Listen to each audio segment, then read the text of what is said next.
जी तो नमस्ते सभी को, सभी का स्वागत है। तो हम लोग आज की गोष्ठी को शुरू कर लेते हैं। तो किन्हीं का मैसेज तो नहीं है शेयरिंग को लेकर के, लेकिन अभी एक बार पूछ लेते हैं कि यदि किन्हीं का मन है, हफ्ते भर में किसी बात पर ध्यान गया हो, कुछ शेयर करने का मन हो तो कर सकते हैं। शेयर करने का मन हो तो आप अपना हैंड रेज कर सकते हैं, आपको माइक प्रोवाइड कराया जाएगा।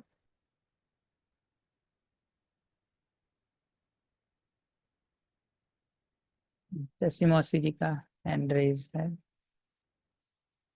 जी मौसी जी, आपको माइक दिया है, आप बात रख सकते हैं। नमस्ते वंदन। नमस्ते श्याम भैया। जी नमस्ते सभी नमस्ते। को। नमस्ते। नमस्ते। मेरी छोटी सी शेयरिंग है कि अभी मैं जिस चीज़ ये एनवीसी की जो प्रैक्टिस कर रही हूँ इसको समझने का प्रयास कर रही हूँ। तो इस संदर्भ में अभी मेरे अंदर जो मैं महसूस कर रही हूँ वो मैं यहाँ शेयरिंग रखती हूँ। और मैं चाहूँगी कि श्याम भैया उस पे अपनी बात भी रखें कि वो क्या कैसा जा रहा है।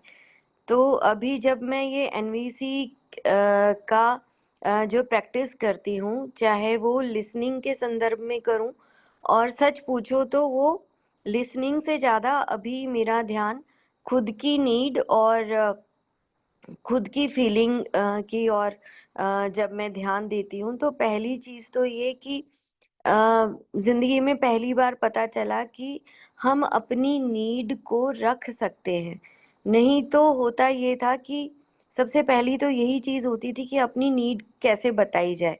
हम मतलब वो स्वीकृति ही नहीं थी कि ये भी एक चीज होती है कि अपनी आवश्यकता भी बताई जा सकती है, और सहयोग मांगा जा सकता है या पूछा जा सकता है कि क्या हमारे लिए ऐसा कर दोगे। और जब वो नहीं होता था, नीड पूरी नहीं होती थी, तो फीलिंग बिगड़ती थी। और फिर वो जो निकलता था तो वो ब्लेमिंग और उस सब में निकलता था।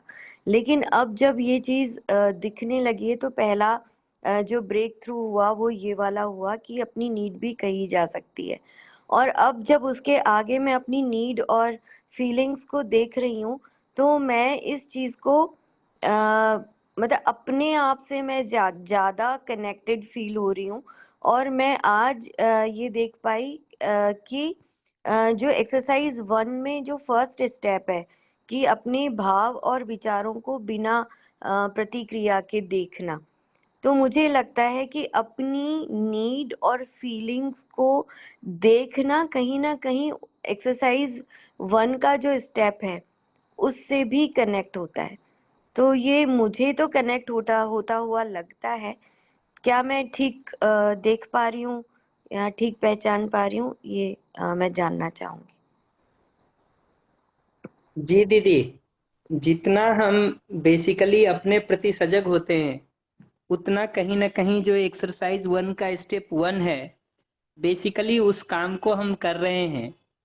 इतना ही फर्क है कि अभी जब हम इस काम को कर रहे हैं तो उसके पीछे अस्तित्व सहज मूलभूत सच्चाई पर हमारा ध्यान बना हुआ है कि मानव मूलतः सही को समझना चाहता है, सही जीना चाहता है, अपना शुभ चाहता है, हमारा शुभ चाहता है, और गलतियां नासमझी बस होती हैं। इस फंडामेंटल रियलिटी पर ध्यान को बनाए रखते हुए हम अपने भाव और विचार के प्रति सजग होने का काम कर रहे हैं, ना जी। कि उसको फ्री छोड़ करके कर रहे हैं।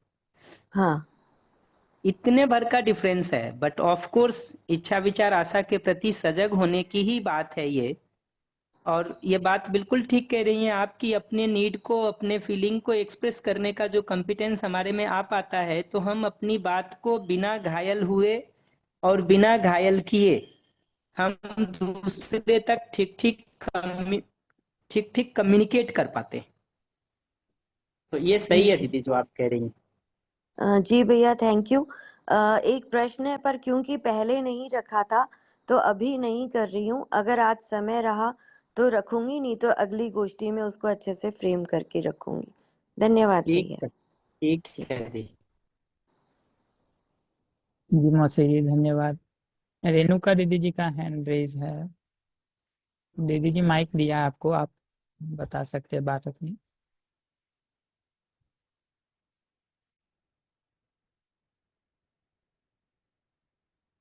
जी, रेणुका शर्मा दीदी जी, आपको माइक दिया है, आप अनम्यूट कर सकते हैं। ओके। हेलो। जी दीदी नमस्ते। नमस्ते भैया। ठीक। भैया जैसे अभी आप दीदी ने बताया कि हम अपनी नीड रखने के बावजूद भी हमारी नीड अगर कंप्लीट नहीं हो रही है और हमें गुस्सा भी आ रहा है तो उसको कंट्रोल आई मीन उसको सॉल्व कैसे करें?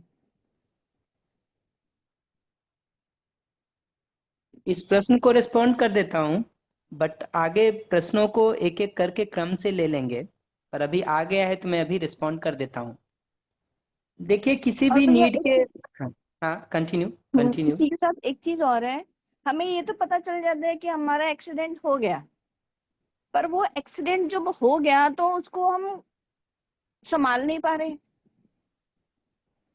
या हम समझ नहीं पा रहे। जी जी, रिस्पॉन्ड करूं या कुछ और कहना हाँ चाहेंगी भैया दीदी? रिस्पॉन्ड करो, मैं इतना ही है। जी, क्या है दीदी कि चीजों का एक्सीडेंट हमारा इसलिए होता है कि मूलभूत सच्चाई जो ये बात है कि मानव सही को समझना चाहता है, सही जीना चाहता है, अपना शुभ चाहता है, हमारा शुभ चाहता है। गलतियां नासमझी बस होती हैं, या तो इस सच्चाई पर हमको भरोसा नहीं है, या इस पर हमारा कंटिन्यूटी में ध्यान नहीं बना रहता है। ये दो में से जो भी मुद्दा हो, पहले इसको हल करने की जरूरत है। अगर इस सच्चाई पर हमको भरोसा नहीं है तो उस पर रिजॉल्व होने की जरूरत है। भरोसा है तो प्रयास पूर्वक इस पर ध्यान को बनाए रखने की जरूरत है।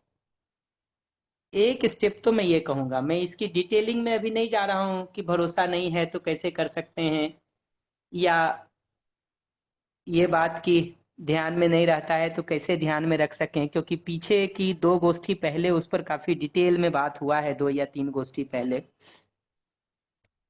तो जगह वो है काम करने का।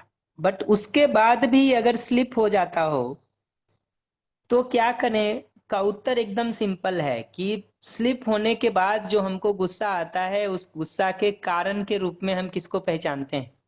सामने वाले व्यक्ति के दुर्व्यवहार को कारण के रूप में पहचानते हैं। उस एक्सीडेंट के कारण के रूप में हम सामने वाले व्यक्ति के दुर्व्यवहार, गलत आचरण को कारण के रूप में पहचानते हैं, या अस्तित्व की किसी मूलभूत सच्चाई से हमारा ध्यान हट गया, इसको हम कारण के रूप में पहचानते हैं। इस पर भी देखेंगे तो 3 गोष्ठी पहले काफी डिटेल में बात हुआ है। जिस दिन मैं देवघर में था उस दिन इस पर डिटेल में बात किया था कि जब हमारा एक्सीडेंट होता है तो हम उसके कारण के रूप में किन चीजों को पहचान सकें और कैसे उसको रिजॉल्व कर सकें। कारण के रूप में जब तक दूसरा व्यक्ति हमको लगेगा तब तक कहीं ना कहीं दूसरे से रिएक्शन होगा और उसी के सुधार का प्रोग्राम बनेगा। कारण के रूप में जब अपना किसी मूलभूत सच्चाई से ध्यान हटना या अपना कोई कंडीशनिंग दिखाई देता है तो उसको ठीक करना अपना प्रोग्राम बनता है और हमारा कंपिटेंस एक लेवल इंप्रूव हो पाता है। जब तक समस्या के कारण के रूप में हम अपने किसी कंपिटेंस की कमी को नहीं पहचानेंगे तब तक हमारा इंप्रूवमेंट का कोई काम नहीं हो पाता है। तो बेसिकली एक्सीडेंट के बाद इतना ही करने की जरूरत पड़ती है कि हम उसके कारण के रूप में पहचान सकें कि हमारी तरफ से क्या चूक हुई जो कारण है, या क्या हम बेहतर कर लें तो ये प्रॉब्लम रिपीट नहीं होगी। उसको पहचान के उस पर काम कर लेना उपाय है। और मैं विस्तार इसलिए नहीं कर रहा हूं कि पीछे उसको कर चुका हूं, लेकिन फिर भी जरूरत होगी तो मैं इस मीटिंग या अगली मीटिंग तक में उसको फिर से कर दूंगा। पर एक बात मैं और कहूंगा कि स्लिप होने के बाद एक चीज और ध्यान रखने की जरूरत है कि हम सीधा सीधा अगले के सामने इस बात को स्वीकार सकें कि हमसे स्लिप हो गया, बजाय उसको जस्टिफाई करने के लिए, उसके लिए रीजनिंग लाने के लिए, उसके लिए तर्क और कुतर्क इकट्ठा करने के बदले हम बहुत सरल भाषा में ये स्वीकार सकें कि भाई अभ्यास क्रम में चूक हमसे हो जाती है, हो गई, और उसको ठीक करने पर हम प्रयास करेंगे। ये जगह हमको दिखाई देती है। अब इसके बाद ये जो बात है कि हम अपनी नीड को अगले तक कह रहे हैं और वो पूरा नहीं हो रहा है, हम 2 बात उसमें कहेंगे। एक ये कि हमको अभी भी रुक के ये बात देखना चाहिए कि हम अपनी नीड को रिक्वेस्ट फॉर्म में कह रहे हैं कि ब्लेम और डिमांड के फॉर्म में कह रहे हैं। शिकायत मिक्स करके हम नीड प्लेस करने का काम तो नहीं कर रहे। पहले तो ये एक बात पहचानने की जरूरत है, क्योंकि अगर शिकायत के लहजे में हम नीड को भी प्लेस कर रहे हैं तो वो अगले तक पहुंचता नहीं है बहुत।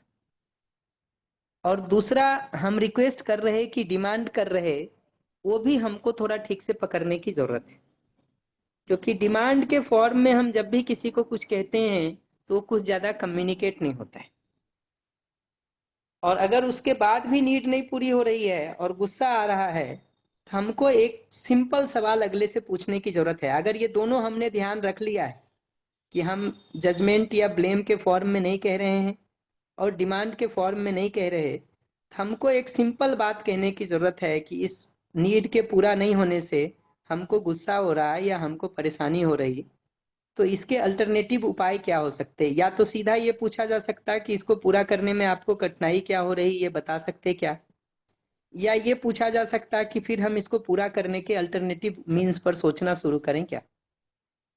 ये दो रूट यहाँ से खुलता है। या तो हम अगले से कारण पूछने से शुरू करें कि क्या आप बताना चाहेंगे कि इसमें क्या कठिनाई है, ताकि हम मिल करके उसको रिजॉल्व कर सकें। या दूसरा इस पर बात शुरू हो सकती है कि ये मेरी नीड लग रही है, आप किसी कारण बस उसको नहीं पूरा कर पा रहे, तो क्या हम इसको पूरा करने के अल्टरनेटिव मेथड पर सोचना शुरू करें क्या।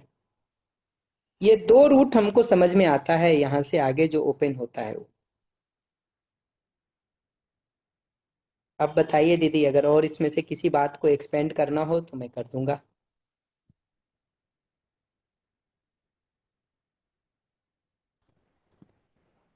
ठीक किसी है भैया इसमें जी। से किसी ऑप्शन को डिटेल करना हो तो बताइए, मैं कर दूंगा, कोई दिक्कत नहीं है।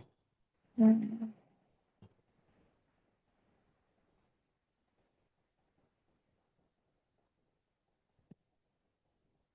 ये कम्युनिकेशन का पूरा मेथड किसी भी तरह से अगले के साथ जबरदस्ती करने का नहीं है, या अपनी बात को जबरदस्ती मनवाने का नहीं है, बल्कि अपनी नीड को, अपनी फीलिंग को ट्रांसपेरेंटली अगले तक कम्युनिकेट करने का है। और अगले तक जब कम्युनिकेट हो जाता है और फिर भी पूरा नहीं हो रहा है, तो ये दो रूट खुलता है।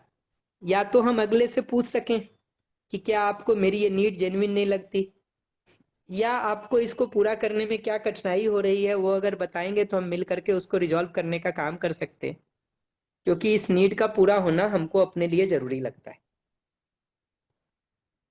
या दूसरा रूट ये हो सकता है कि इस नीड को पूरा करने के लिए क्या अल्टरनेटिव को सोचने पर मैं काम शुरू करूं, ये पूछा जा सकता है। और अगर अगला हाँ कहता है तो फिर हमारे पास चॉइस है कि हम कौन से अल्टरनेटिव मीन्स को निकाल करके इस नीड को पूरा करने के काम को कर सकते हैं। पर पहले पहले वाले पे ही काम करना चाहिए, बहुत संभावना है कि वो पूरा ही हो जाए। पर भैया अगर, हेलो, जी दीदी, जी दीदी। अगर जैसे ये हमें मालूम है नीड दोनों ही है, उनकी भी नीड वही है, उनके लिए भी वही नीड है कि उन्होंने वो उसको ध्यान में रखना है, मेरी भी ये नीड है कि मेरे को अपनी नीड का ध्यान रखना है, और वो दोनों ही नहीं कंप्लीट हो पा रही, फिर तो ये है कि वो देखें, है ना, जो तो आपने थर्ड वाला बताया।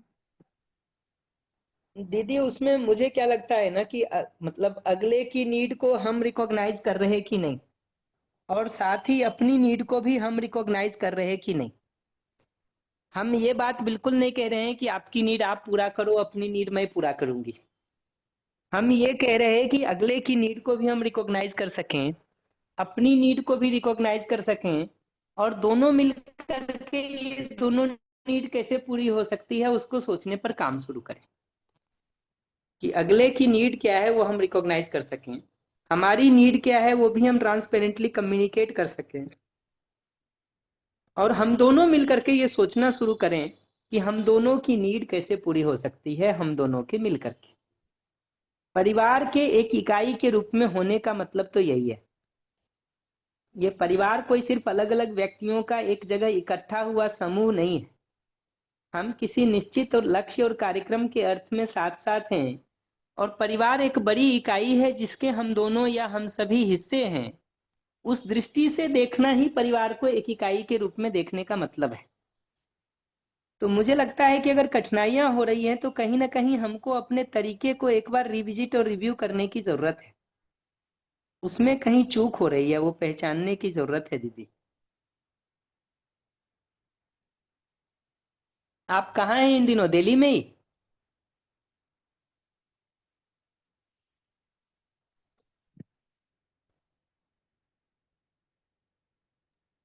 हाँ जी वर्धन भैया, माइक दिल्ली में ही है।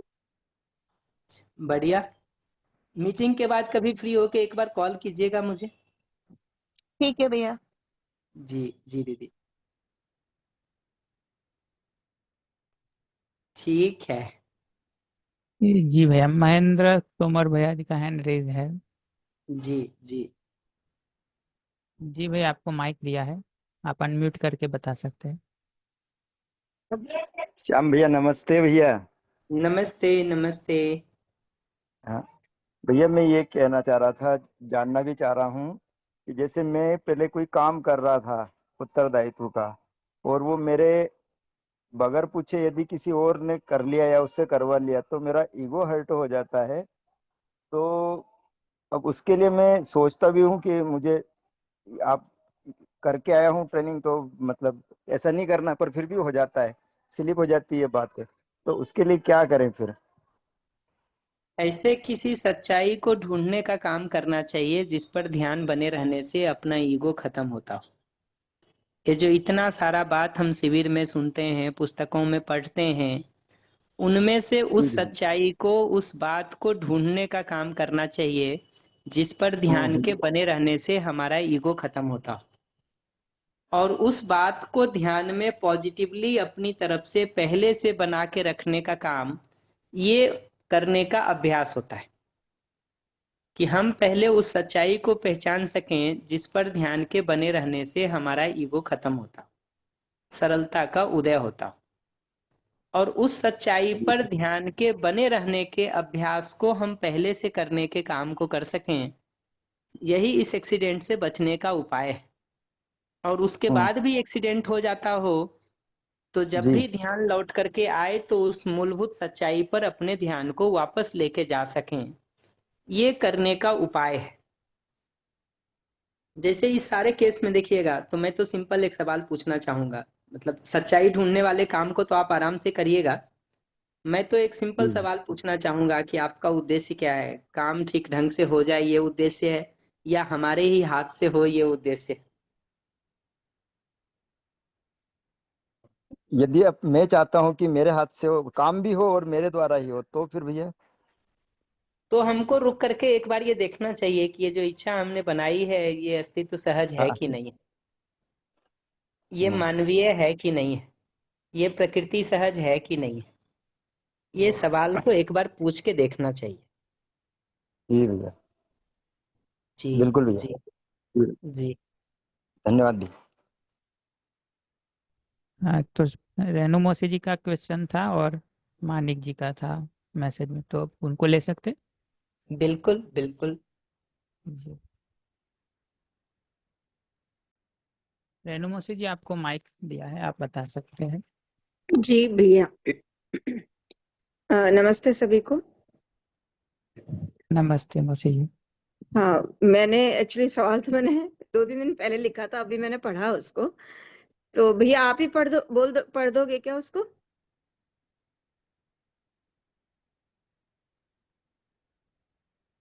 ठीक है, तो आपने लिखा है कि मैं अपने को अपनी उपलब्धियों या अपनी कमियों के दायरे में ही देख पाती हूँ। इसकी वजह से विचारों में अधिमूल्यन और अवमूल्यन में फंसे रहती हूँ। एक मानव होने की महिमा को कैसे पहचान सकूं? अपने लिए देख पाऊंगी तो सबके लिए भी होगा। सह अस्तित्व का आभास इसके बाद होगा या पहले? एक तो ये है, फिर लिखा है स्वयं में स्थिरता और बाहर बहुत अनुकूलता हो रही है और उसकी वजह से बहुत उत्साह बन रहा है। ऐसे में क्या ध्यान रखने की आवश्यकता है? पहले दूसरे भाग हम्म। को ही रिस्पॉन्ड कर देता हूँ मैं।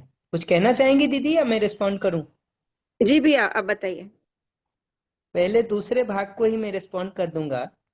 अगर ये अनुकूलता बन रही है अंदर भी और बाहर भी, तो उसमें एक सिंपल बात ध्यान रखने की जरूरत है कि उस अनुकूलता में खो करके समय को व्यर्थ गंवा देने के बदले अपने अध्ययन और अभ्यास में उसका सदुपयोग करने की जरूरत है। बहुत बार जब परिस्थितियां हमारी अनुकूल हो जाती हैं ना, तो हम चाय समोसा नाश्ता में अपना समय बहुत सारा बिगाड़ लेते हैं। हमको कहीं ना कहीं उस अनुकूल परिस्थिति का प्रयोग अपने योग्यता के विकास में और ठीक से कर लेने की जरूरत है, ताकि हमारा अध्ययन और अभ्यास और गहरा हो सके, एक। और दूसरा, संबंधों में तृप्तिपूर्वक जीने का काम और सटीकता से हो सके, ताकि हमको संबंध में न्याय की भी तृप्ति मिल सके और अपना अध्ययन अभ्यास वाला भाग गहरा हो सके। ये 2 लेवल पर प्रयोग कर लेने की जरूरत है उस समय को। ये करेंगे तो अपने आप सारी नकारात्मकता से आप बच जाएंगे, जो उसका निगेटिव इम्पैक्ट हो सकता है उससे अपने आप बच जाएंगे, क्योंकि हमने अपनी ऊर्जा को एक पॉजिटिव डायरेक्शन में लगा दिया है। इसलिए कौन कौन सी निगेटिविटी होती है और कैसे उससे बचें, उस पर मैं बात ही नहीं कर रहा हूं। मैं तो ऊर्जा को पॉजिटिवली कहाँ नियोजित कर सकते हैं जिससे अपनी गति होती रह जाए और निगेटिविटी से हम अपने आप बच जाएं, मैं वो रूट बता रहा हूँ दी। ये बात क्लियर हुई तो मैं दूसरे पार्ट पर आऊंगा। अगर इस पर कोई और बात करनी हो तो बताइए दी। जी भैया, अभी एक्चुअली वो लगातार वो वीडियोस वगैरह काफी ये भी चल रहा है, तो थोड़ी सी मतलब संबंधों में भी स्थिरता आई है और प्रोफेशनली भी काफी मतलब एक बहुत बड़ा शिफ्ट है। तो इसलिए मैं सोच रही थी कि एक वो बहने वाली सी स्थिति तो होती है, लेकिन अध्ययन तो बराबर चल रहा है। बस यही वही पूछना चाह रही दीदी, हूँ। जी अध्ययन के साथ अभ्यास वाले भाग को भी उतनी ही निष्ठा और ईमानदारी से करने की जरूरत है। और इस समय का सदुपयोग इस बात में करने की जरूरत है कि संबंधों में जीने में और गहराई हम कैसे ला सकते हैं। अपने जीने को और बेहतर और सटीक बनाने की दृष्टि से हम क्या कर सकते हैं, अनुकूल समयों का प्रयोग उस रूप में कर लेने की जरूरत है। तो ठीक कह रही हैं दीदी आप, मैं बस उसी को रिफ्रेश कर रहा हूँ। जी भैया। जो पहला पार्ट है क्वेश्चन का कि अपनी उपलब्धि या कमियों के दायरे में ही मैं चीजों को देखती हूँ, जिसकी वजह से विचारों में अवमूल्यन और अधिमूल्यन बना रहता है। इससे निकलने के 2-3 उपाय हो सकते हैं। पहला सरल उपाय है कि हम अपने दायरे में भी चीजों को देखते हैं तो हम अपने को मानव सामान्य मान के देखते हैं कि मानव विशेष मान के देखते हैं। ये जो अधिमूल्यन और अवमूल्यन का रोग हमको लगता है, वो कहीं ना कहीं हम अपने को मानव विशेष के रूप में देखते हैं और दूसरों की तुलना में कहीं ना कहीं हम अपना आकलन कर रहे होते हैं। वो चाहे हमारे घर के लोग हों चाहे बाहर के लोग हों, किसी न किसी के कंपैरिजन में मैं बेहतर हूं या मैं खराब हूं, ऐसी तुलना की मानसिकता तो नहीं चल रही है। उसको थोड़ा ट्रेस करने की जरूरत है। अगर वो तुलना की मानसिकता चल रही है तो उससे फ्री होकर के अपने को अपना एब्सोल्यूट गोल पहचानने की जरूरत है कि हर स्थिति में ठीक भाव से हम जी सकें, हर स्थिति में हम अस्तित्व की मूलभूत सच्चाई पर हमारा ध्यान बना रहे, उसके आधार पर हर स्थिति में हम ठीक भाव से जी सकें और उस ठीक भाव के साथ हमारे विचार में समाधान के रूप में हर समय ये चले कि अपनी और सामने वाले दोनों की जरूरत कैसे पूरी हो सकती। इस एब्सोल्यूट गोल को अपने लिए पहचानने की जरूरत है, बजाय कंपैरेटिव या रिलेटिव ढंग से अपने स्टेट को पहचानने के, कि इस एब्सोल्यूट गोल की तुलना में हम कहाँ खड़े हैं उसको पहचाना जाए। और उसमें जब कभी लग रहा हो कि गैप बहुत ज्यादा है तो जो उपलब्धि हुआ है उस पर ध्यान दे लिया जाए, और जब लग रहा हो उत्साह ठीक है, उत्सव ठीक है, तो जो गैप है उस पर ठीक से काम कर लिया जाए। तो जब लगे कि गैप बहुत ज्यादा है जो जहां हूं और जो जहां होना बनता है, तो जो उपलब्धि हुई है, जहां से यात्रा शुरू किए थे, उसको पलट के देखा जाए तो स्थिति सामान्य हो जाएगी। और जब लगे कि स्थिति सामान्य है, उत्साह ठीक है, उत्सव ठीक है, तो जो गैप दिख रहा है उस पर लग के काम कर लिया जाए। एक तरीका तो यह है चीजों को रिजॉल्व करने का। एक दूसरा तरीका जो है वो यही है कि अस्तित्व के सहअस्तित्व पूर्वक होने पर ध्यान को बनाए रखा जाए और ये बात पहचाना जाए कि मैं भी चीजों को जो ठीक कर पा रहा हूं या कर पा रही हूं, ये इसलिए क्योंकि अस्तित्व में वैसा होने का प्रावधान है और बहुत सारे लोगों का अलग अलग तरह से हमको सहयोग है। दूसरे से मिलने वाले सहयोग और अस्तित्व में उस मूलभूत नियम का होना, ये 2 पर जितना जितना ध्यान देंगे, अपना अहंकार या अधिमूल्यन के समाप्त होने वाला भाग शुरू होगा, वो भाग शुरू होगा। तो एक तो तुलना से फ्री हुआ जाए, क्योंकि तुलना की जगह अपने एब्सोल्यूट गोल को पहचाना जाए, उस एब्सोल्यूट गोल के रेफरेंस में काम किया जाए। दूसरा, अस्तित्व की उस मूलभूत सच्चाई पर, अस्तित्व के सहअस्तित्व पूर्वक होने पर ध्यान को बना के रखा जाए कि ऐसा होने का अस्तित्व में प्रावधान है, इसलिए मैं काम कर पा रही हूँ। अगर ये प्रावधान ही नहीं होता तो हम कैसे कर पाते। दूसरा, बहुत सारे लोगों का अलग अलग तरह से इसमें सहयोग है, इसलिए मैं कर पा रही हूँ। ये अधिमूल्यन से फ्री होने का उपाय है। और अवमूल्यन वाली स्थिति दिखती हो तो जहां से यात्रा शुरू किए थे वहां से उसको पहचानने की जरूरत है, तो उसका उत्सव और उत्साह अपने में दिख पाएगा। इतनी बात हमको कहनी थी दी, पर अगर कोई चीज और आप डिटेल चाहती हैं तो हमको बताइए, उसको रिस्पॉन्ड कर दूंगा। हाँ भैया, मैं ये बिल्कुल देख पा रही हूँ कि ना तुलना की वजह से ही होता है, और तुलना भी जिन चीजों को अभी समाज में वरीयता दी जा रही है, मतलब आपका लिविंग स्टैंडर्ड्स और आपका सुविधाएं और उसके आधार पे होता है, या कभी कभार कोई स्किल पे होता है। तो वहां पे जब मैं अपने दायरे में होती हूँ तो मैं अपना बहुत अधिमूल्यन करती हूँ। दायरा जब बड़ा होता है, या जो बिल्कुल ही आउट मतलब अलग तरीके का, जिन लोगों से मैं मिलती हूँ जो सुविधा और मतलब लिविंग स्टैंडर्ड्स में मेरे से बहुत ज्यादा आगे हैं, मतलब अपने अभी के पैमाने पे, तो अवमूल्यन भी हो जाता है। तो ये दिख तो रहा है कि बाहर की जो कंडीशनिंग है उसकी वजह से है, और जो अस्तित्व की जो मान वो जो है मूलभूत मूलभूत सच्चाई। वास्तविकता, उस जी। उसपे मेरा कोई वो मेरा फोकस ही नहीं रहता है।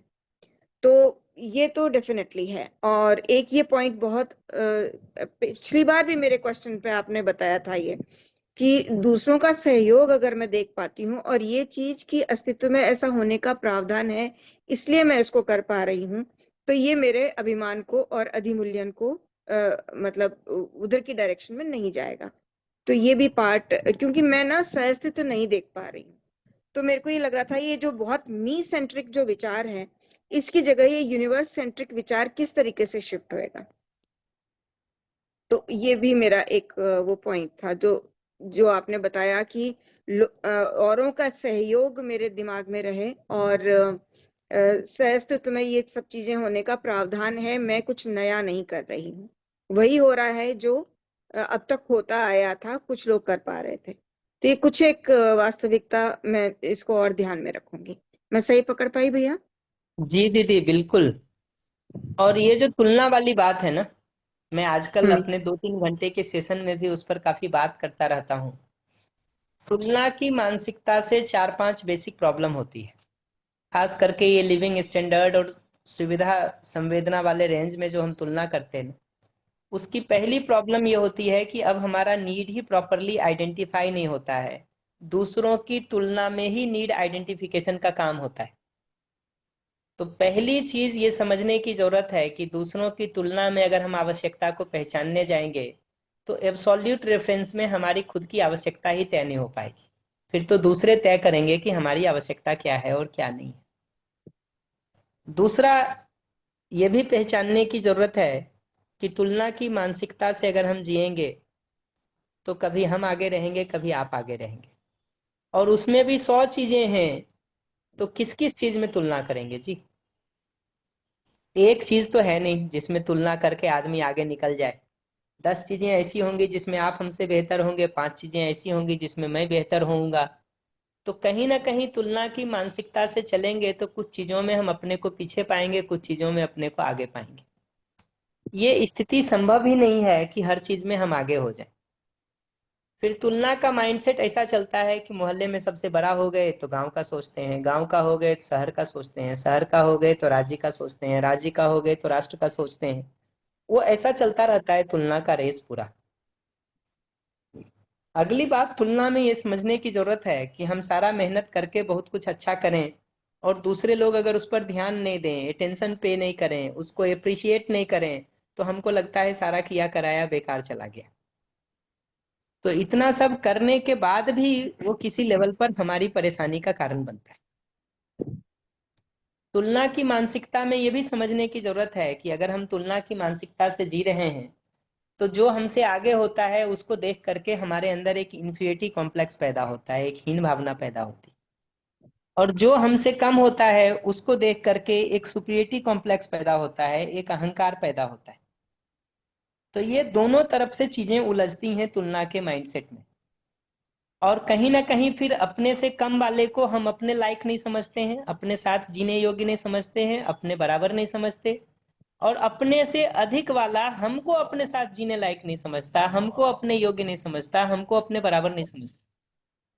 तो कम वाले को हम लायक नहीं समझते, अधिक वाला हमको लायक नहीं समझता, तो कहीं ना कहीं जिंदगी में संबंध से कट करके हम एक एकाकी, आइसोलेटेड, अलग थलग की जिंदगी में पहुंच जाते हैं। तो ये पहचानने की हमको जरूरत है। उसी तरह से ये भी पहचानने की जरूरत है कि तुलना की मानसिकता से अगर हम जी रहे हैं तो हर दूसरा आदमी हमको अपने कंपटीटर के रूप में, अपने प्रतिस्पर्धी के रूप में, अपने विरोधी के रूप में दिखाई देता है। उसमें दूसरा हमसे आगे निकल जाए और तुलना की मानसिकता है मेरी, तो कहीं ना कहीं वो हमारे अंदर ईर्ष्या को, द्वेष को, जलन को, जेलसी को पैदा करता है। और जिस समाज में 100 आदमी दौड़ रहा हो और एक आदमी आगे निकले, 99 पीछे रहे और उसमें जेलसी पैदा होती रहे, तो समाज की दुर्दशा तो निश्चित है, क्योंकि 100 में 99 लोग अगर जेलसी के साथ बैठे हुए हैं तो वो एक आदमी भी ठीक नहीं जी सकता है, इतना पक्का है।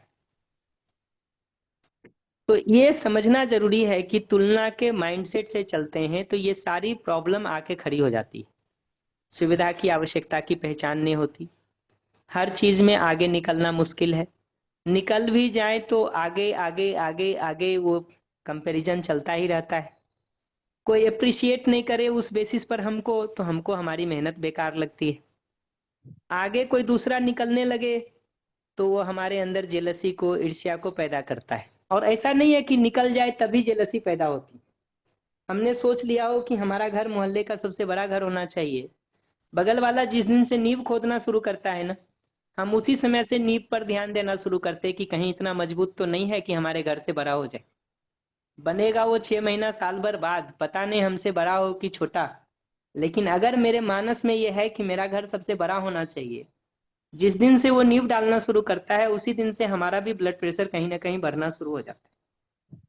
तो टॉप नहीं करते हैं तब तक तो तकलीफ रहती ही है, टॉप कर भी लेते हैं तो भी इस तुलना के माइंडसेट से अपनी असहजता बनी ही रहती है। और इन्फेरिटी कॉम्प्लेक्स और सुपीरियरिटी कॉम्प्लेक्स, ये दोनों रोग से हम ग्रसित रहते ही हैं। ये पहचानना जरूरी है ताकि हम तुलना को समीक्षित करके उस मानसिकता से बाहर निकल सके। डिटेल इसका सुनना हो दीदी तो किसी भी सिविल को खोल करके देखेंगे तो उसमें आराम से मिल जाएगा। अभी दिल्ली वाली रिकॉर्डिंग आ रही होगी, उसमें भी किसी जगह पर इस पर थोड़ी बात की हुई होगी। अगर जरूरत हो तो बताइए और कर दूं, अन्यथा मैं रोक लेता हूँ। नहीं, बिल्कुल बढ़िया भैया, इसको मैं दोबारा सुनूंगी और बिल्कुल प्रयास करूंगी इस पे। जी दीदी, दिल्ली वाले शिविर की रिकॉर्डिंग आई होगी, उसका पहले दिन का पहला सेशन भी सुन लेंगे तो उसमें भी थोड़ी चर्चा की हुई होगी इस पर डिटेल में।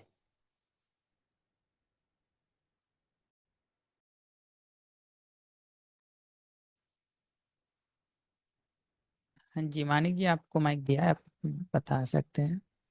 नमस्ते, मेरी आवाज आ रही है? जी जी, नमस्ते नमस्ते।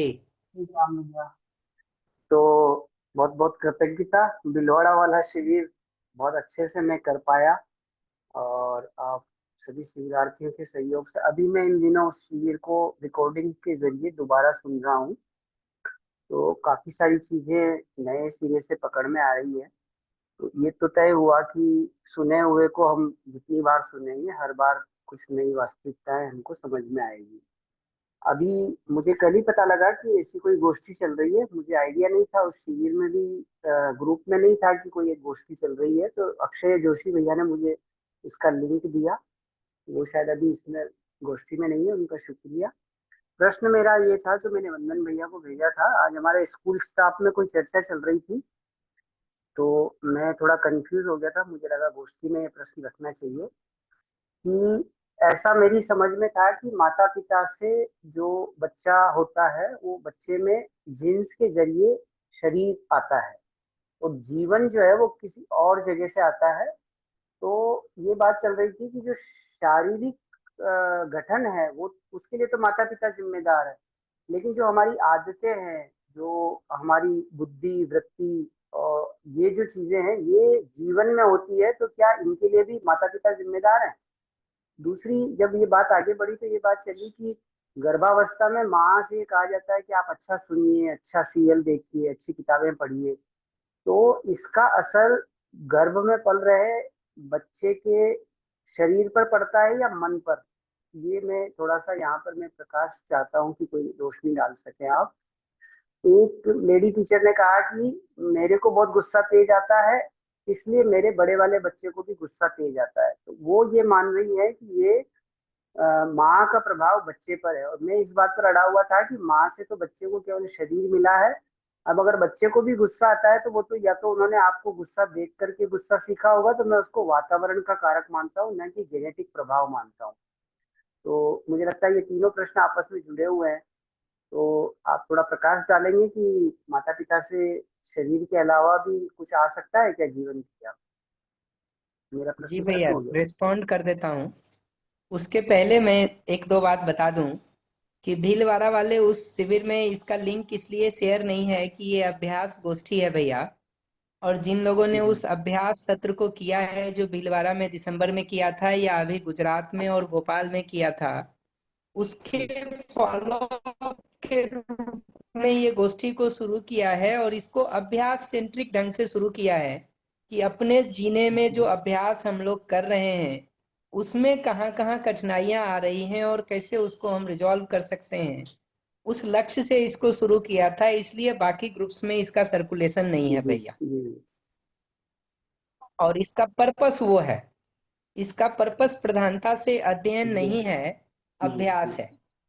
जिसका मतलब है कि इंफॉर्मेशन हम इसमें बहुत ज्यादा देने का काम नहीं कर रहे, बल्कि जो ट्रांसफॉर्मेशन के लिए प्रैक्टिसेस हम अपने साथ कर रहे हैं उसमें जहां कहीं कठिनाई आ रही हो उसको रिजॉल्व करने की बात कर रहे हैं। ठीक है। अब इतने के साथ मैं आपके प्रश्न का उत्तर दे देता हूं, चूंकि आपने इसको उठाया है तो मैं रिस्पॉन्ड कर दूं। देखिए, मध्यस्थ दर्शन की दृष्टि से और जितना हमारा समझ है वो दोनों की दृष्टि से ये समझ में आता है कि बच्चे का शरीर बनने का काम तो माता पिता से होता है, बट जीवन तो अस्तित्व में बना ही रहता है और वो उस शरीर को चलाने का काम शुरू करता है। इसलिए जीवन तो सीधा सीधा नहीं आता है माता पिता से। लेकिन ये बात भी सच है कि माता पिता वातावरण पहला है बच्चे का, दूसरा वातावरण जो है वो स्कूल कॉलेज है, और तीसरा वातावरण समाज। तो ये तीनों ही बच्चे के लिए सीखने समझने का एक जगह प्रोवाइड करते हैं। तो उस दृष्टि से देखिएगा तो माता पिता के संस्कारों का बच्चे के मन, वृत्ति, चित्त, बुद्धि, आदत पर प्रभाव तो पड़ेगा, लेकिन वो प्रभाव अब उसके जीने का पड़ रहा है, ना कि उसके जीन्स का पड़ रहा है। और जीन्स का अगर पड़ता तो सभी बच्चे पर एक जैसा प्रभाव पड़ता, ना कि बड़े बच्चे में गुस्सा आएगा और छोटे में नहीं आएगा, क्योंकि माता पिता तो दोनों के एक ही हैं, अलग अलग तो है नहीं। तो उस दृष्टि से ये बात समझ में आती है कि वेरिएशन तो दिखता है बच्चे में, और वेरिएशन इसलिए है क्योंकि जीवन जब वातावरण से कुछ ग्रास्प करता है तो उसमें वातावरण और उसकी दृष्टि दोनों ही शामिल रहती है। सिर्फ वातावरण से वो ग्रास्प करता है ऐसा नहीं है। मैं वो शिव खेरा की कहानी बार बार सुनाता रहता हूँ कि वो किसी ने पूछा किसी से, एक आदमी को, कि वो बड़ा होकर के अपने पत्नी के साथ और बच्चों के साथ मारपीट और गाली गलौज करता रहता। उससे पूछा कि तुम कहाँ से सीखे ये? तो बोला अपने माता पिता से और अपने पिताजी से, क्योंकि हमारे पिताजी ऐसे ही शराब पी के आते थे और घर में मारपीट किया करते थे अपनी माँ, मेरी माँ के साथ और हमारे साथ। तो मैंने वहीं से ये आदत सीखी। उसी का दूसरा भाई जो है वो बहुत सज्जन और शरीफ था। उससे पूछा कि तुमने ये कहाँ से सीखा?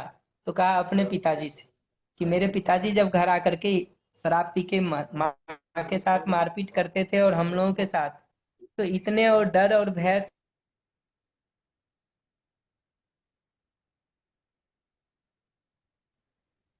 मैं नहीं। आपकी बाकी लोग आवाज बताओ बीच में बंधन, ब्रेक हमारी हो गई। आवाज आ रही है? हमारी आवाज ब्रेक हो गई? जी भैया, अभी देख लेते हैं जी, अभी क्या हालत है? अभी बेटर है। बेटर है? हाँ।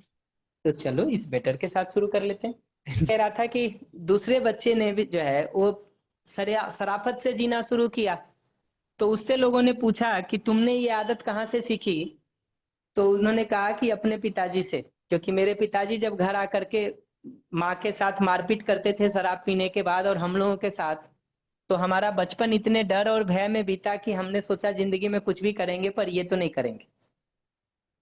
तो घटना एक ही घटने के बावजूद अपने संस्कारों के हिसाब से, अपनी दृष्टि के हिसाब से हम अलग अलग निष्कर्ष उसमें से निकाल ही सकते हैं। एक उन्हीं तरीकों को अपनाने की सोच सकता है क्योंकि वो होशपूर्ण नहीं है, सजग नहीं है। दूसरा, उसमें दुख देखने के आधार पर, दोष देखने के आधार पर, समस्या देखने के आधार पर उससे बाहर निकलने का निर्णय ले सकता है कि हम कुछ भी करेंगे, ये तो नहीं करेंगे। तो ये जो वेरिएशन होता है निष्कर्षों में, ये इस बात को अच्छे से बताता है कि देखने वाले की दृष्टि और उसका संस्कार उसमें समाहित है। घटना सीधा सीधा नहीं तय कर देती है कि हम क्या निष्कर्ष निकालेंगे। और ये जो बात आपने पूछा है कि गर्भावस्था में माँ द्वारा सुना गया और पढ़ा गया अच्छा साहित्य गर्भ में पल रहे शिशु को के मानस पर भी असर डालता है या केवल शरीर पर? शरीर पर जो असर पड़ता है वो तो माँ के खाने पीने का और माँ के विचारों से उसके शरीर पर जो प्रभाव पड़ रहा है उसका असर पड़ता है। ये जो बच्चे को अगर देखने जाएंगे कि उसके मन पर प्रभाव पड़ता है कि नहीं, तो निश्चित रूप से माँ जो पढ़ रही है या सुन रही है या सोच रही है वो बच्चे का पहला वातावरण है। तो जब एक बार गर्भावस्था में जीवन आ गया है वहां पर और शरीर को चलाने के काम को कर रहा है, तो निश्चित रूप से वो सुनने के काम को तो कर पाएगा और उसका प्रभाव पड़ने का काम उस बच्चे पर बनेगा ही। तो वहां तो जीवन भी प्रभावित होगा, ऐसा सारी परिस्थितियों को देख करके लगता है कि प्रभावित करेगा। इनफैक्ट एक रिकॉर्डिंग बाबा जी की उस बारे में पड़ी हुई है जिसमें ये सवाल पूछा गया है कि गर्भावस्था में शिशु सुनता है कि नहीं सुनता है, और इसका उत्तर उन्होंने दिया है कि सुनने का काम हो पाता है, श्रवण इंद्रिय काम कर रही होती है। और ऑफ कोर्स जब जीवन आ गया है, ब्रेन है, 4.5 महीने के बाद ही वो हो पाएगा, उसके पहले तो नहीं हो पाएगा। और कुछ पूछ रहे भैया या इतना पर्याप्त है? नहीं भैया, बस अब इतना पर्याप्त। अगली बार मैं अभ्यास से जुड़ा हुआ प्रश्न पूछूंगा। बढ़िया, शुक्रिया भैया। जी भैया। सुनील भैया जी सुनील का आगे बढ़ गया, हाँ। पूछ रहे हैं कि गर्भ में भाषा कैसे पकड़ता है। इनफैक्ट अगर ठीक से देखेंगे ना तो 2 बातें होती हैं उसमें। मतलब अब ये यहाँ से आगे इन सारे प्रश्नों पर बात कर सकते हैं, बट प्रश्न के ऊपर प्रश्न नहीं बढ़ाते जाएंगे ये मान के मैं उसको रिस्पॉन्ड कर रहा हूँ। भाषा के मूल में जो विचार है ना, वो विचार तो भाषा के साथ अभी दिखता है, पर भाषा के बिना भी विचार का एक स्वरूप है। उसको सीधा सीधा देखेंगे तो जीवन में कम्युनिकेट हो पाता है, कम्युनिकेट हो पाता है, तो इसलिए सुनने का काम हो पाता है। दूसरा ये होता है कि एक बच्चा जो अपनी शरीर यात्रा को शुरू करता है, वो किसी एक लेवल पर सुनते सुनते भाषा को बहुत सारा पकड़ने का काम शुरू कर ही देता है, कर ही देता है। और एक लेवल पर पिछली शरीर यात्राओं से जो वो गुजर के आया है, उसमें भी एक लेवल का, जब तक ये ब्रेन का फॉर्मेशन और ये नया सुनने सीखने के काम को वो नहीं करता है, तब तक वो पास्ट का भी एक लेवल का इम्पैक्ट उस पर रहता है, ऐसा लगता है सारी परिस्थितियों को देख करके। बट इसको मैं बहुत इसलिए नहीं आगे कंटिन्यू करता हूं कि इस पे बहुत वेरिफिकेशन का टूल नहीं है अपने पास, और जिन चीजों में बहुत वेरिफिकेशन के टूल्स नहीं हो, मुझे लगता है उसको बहुत महत्वपूर्ण प्रश्न अभी बनाने की जरूरत नहीं है। जी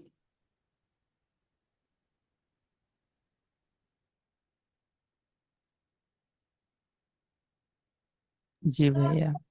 अब साउंड ठीक है वंदन? हाँ भैया, एकदम ठीक है। बढ़िया। ठीक है मानिक जी, आपको कुछ और बात तो नहीं करनी?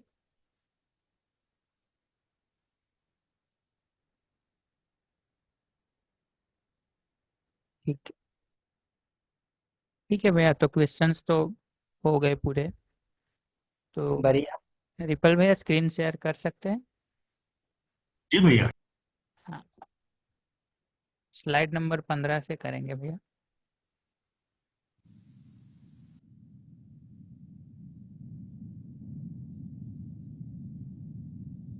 बढ़िया। तो कुछ मुद्दों पर मैं बात कर देता हूं अपनी तरफ से, और फिर इसके पर्सपेक्टिव से हम एक एक क्वेश्चन को रिजॉल्व करने की तरफ बढ़ना शुरू करेंगे।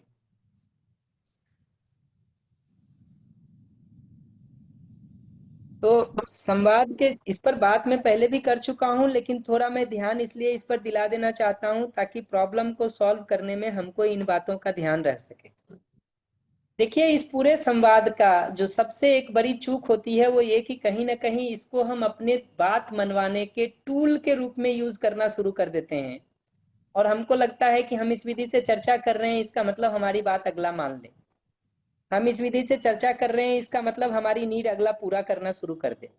हम इस विधि से चर्चा कर रहे हैं, इसका मतलब अगला हमारे से सहमत होना शुरू कर दे। ये फर्स्ट गोल नहीं है इसका, ये बाय प्रोडक्ट हो सकता है इसका, बट इसका फर्स्ट गोल तो ये है कि ट्रांसपेरेंटली हमारी बात अगले तक कम्युनिकेट हो जाए, और अगला जो कुछ भी कह रहा है उसमें से सारे कचरे को फिल्टर करके हम ठीक को पहचान लें, ताकि हम दोनों को ये बहुत क्लियर हो जाए कि हमारी नीड ये है, आपकी नीड ये है। ये ट्रांसपेरेंसी एक दूसरे के साथ हो पाना, ये पहला फंडामेंटल गोल है। फिर दूसरा गोल ये है कि हम साथ साथ मिलकर के स्नेह के भाव के तहत दोनों नीड कैसे पूरी हो सके, इसको मिलकर के सोचने के काम को कर सके। तो दोनों के शुभ को केंद्र में रख के सोचने का मतलब यही है कि दोनों की नीड पूरी होगी, इस दृष्टि से हम सोचते हैं, ना कि सिर्फ अपनी नीड के हिसाब से सोचते हैं। तो पहला फंडामेंटल बात यह है कि ये दूसरे को मनवाने का टूल नहीं है, बल्कि ट्रांसपेरेंटली अपनी बात को अगले तक कहने का टूल है, और अगले की बात को सारा कचरा फिल्टर करके सुनने का टूल है, ताकि हमारी आपकी ट्रांसपेरेंसी क्लियर हो जाए कि ये हमारी नीड है, ये आपकी नीड है, और हम दोनों इस बारे में बहुत क्लियर हैं। दूसरा जगह यह है कि हम जब आगे अब पूरा करने की स्ट्रेटजी को सोचने जाएंगे, तो दोनों की नीड को पूरा करने के अर्थ में सोचेंगे, ना कि सिर्फ अपनी नीड को पूरा करने के अर्थ में सोचेंगे। ये दूसरी बात। तीसरी बात इसमें यह है कि निर्णय लेने के पहले संवाद होने की जरूरत है, ना कि निर्णय लेने के बाद। हमारा ज्यादातर छोटी छोटी चीजों में भी आदत ऐसा हो गया है कि हम निर्णय पहले सुनाते हैं, डिस्कशन बाद में शुरू करते हैं, जबकि होने की जरूरत यह है कि आपका नीड क्या है उसको पहचानने की जरूरत है, हमारा नीड क्या है उसको पहचानने की जरूरत है, और वो दोनों कैसे बेस्ट पॉसिबल ढंग से पूरा हो सकता है उस पर डिस्कशन करके डिसीजन को इमर्ज होने देने की जरूरत है। मैं फिर से रिपीट कर दूं इस बात को कि मैं ये कह रहा हूं कि डिस्कशन को इमर्ज होने देने की जरूरत है, ना कि डिस्कशन को ब्लॉक करने की जरूरत है। हम डिसीजन से जैसे ही शुरू करते हैं, डिस्कशन ब्लॉक हो जाता है। डिस्कशन को हम जब तक अपनी नीड और दूसरे की नीड दोनों को पूरा करने को केंद्र में रख के कर रहे होते हैं, धीरे धीरे स्ट्रेटजी इमर्ज होती है जो हमारा कॉमन डिसीजन होता है। तो डिसीजन में पार्टिसिपेशन हमारा और अगले का दोनों का होना जरूरी है। और लास्टली ये बात कह रहा हूं कि अगर किसी जगह पर हमको लगता ही है कि अगले की नीड सही नहीं है और उस पर हमको ध्यान दिलाना है, तो तुम गलत हो के बदले इस तरह की नीड ठीक नहीं है या ठीक है, इस पर बात होने की जरूरत है। कि क्यों ठीक है उस पर या क्यों ठीक नहीं है उस पर बात होने की जरूरत है। उसी को इस भाषा में लिखा है कि कौन सही है और कौन गलत है, इस पर बात होने के बदले क्या सही है और क्या गलत है, इस पर बात होने की जरूरत है। क्योंकि मुद्दा ये नहीं है कि मैं सही हूं कि तुम सही हो, ये सिद्ध हो जाए।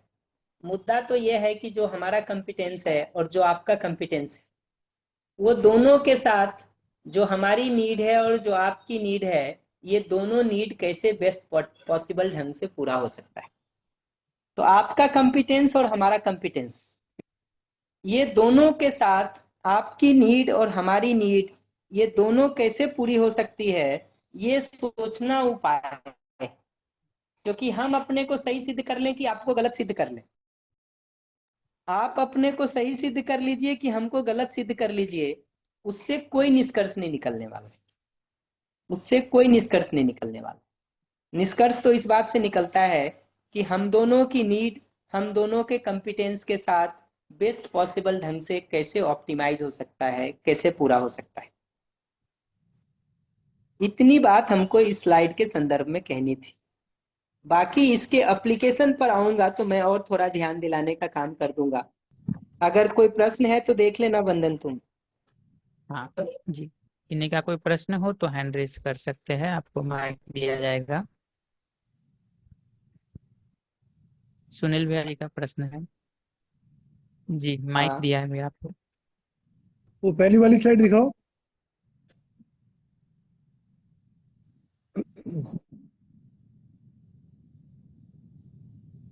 इससे पहले वाली। और स्लाइड के लिए रिक्वेस्ट आया हुआ है वंदन, तो उसको ग्रुप पे शेयर कर देना, इसकी पीडीएफ बना के ग्रुप पे शेयर कर देना ताकि ओपन होने में कोई कठिनाई नहीं होगी।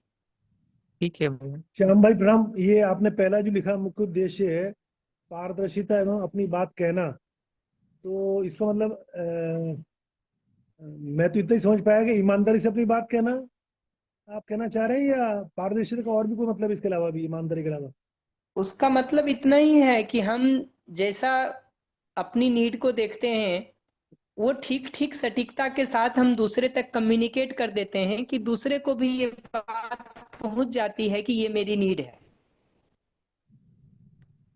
अब वो सहमत होगा नहीं होगा, करेगा नहीं करेगा, अभी ये मुद्दा नहीं है। कितना भी बोल रहा हो, हम उसमें से उसकी नीड को फिल्टर करके आइडेंटिफाई कर लेते हैं और उससे वेरीफाई कर लेते हैं कि यही तुम्हारा नीड है ना, जिस पर वो हाँ कह देता है किसी न किसी फॉर्म में।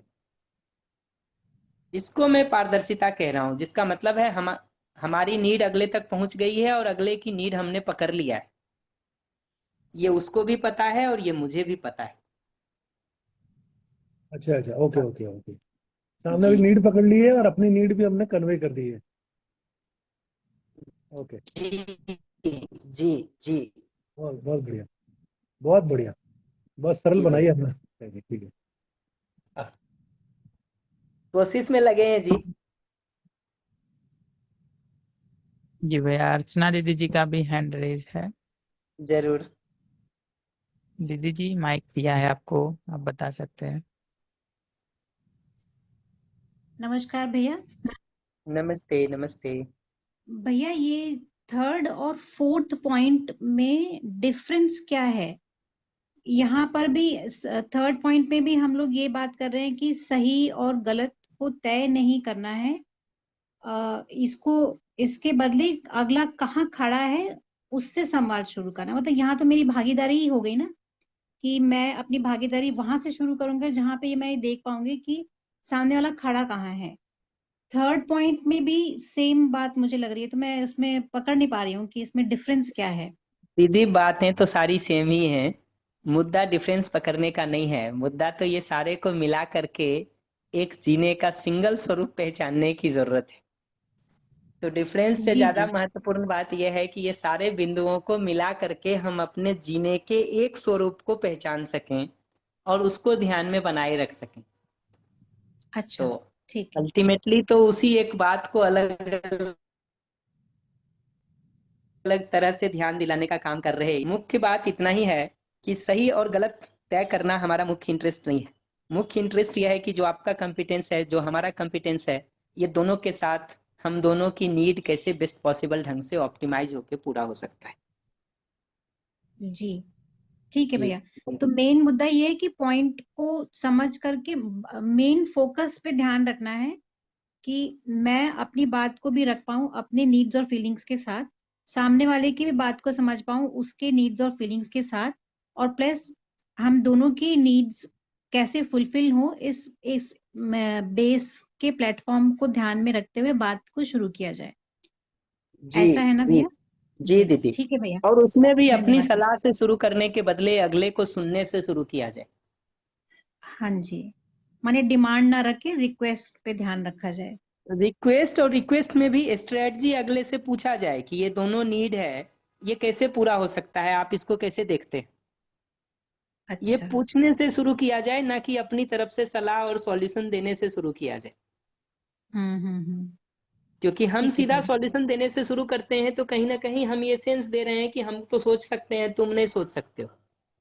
हम तो उपाय हम्म। ढूंढ सकते हैं, तुम नहीं ढूंढ सकते हो। इस जी जी। नकारात्मक जगह से क्यों शुरू करने की जरूरत है। हम्म। ठीक है भैया, धन्यवाद भैया। बढ़िया। Next slide. ये सारे स्लाइड में जितनी भी बातें लिखी हैं मैं उसके डिटेल में नहीं जाता, बट एक ही बात कह रहा हूं कि अगले पर ध्यान दिलाने का काम, अगर अगले को ध्यान दिलाने का काम करना चाहते हैं तो उसके समझ या दृष्टि में बदलाव के लिए सहयोग करना मूलभूत सहयोग है, न कि बाहर उसके व्यवहार कार्य को बदलने पर जिद करना।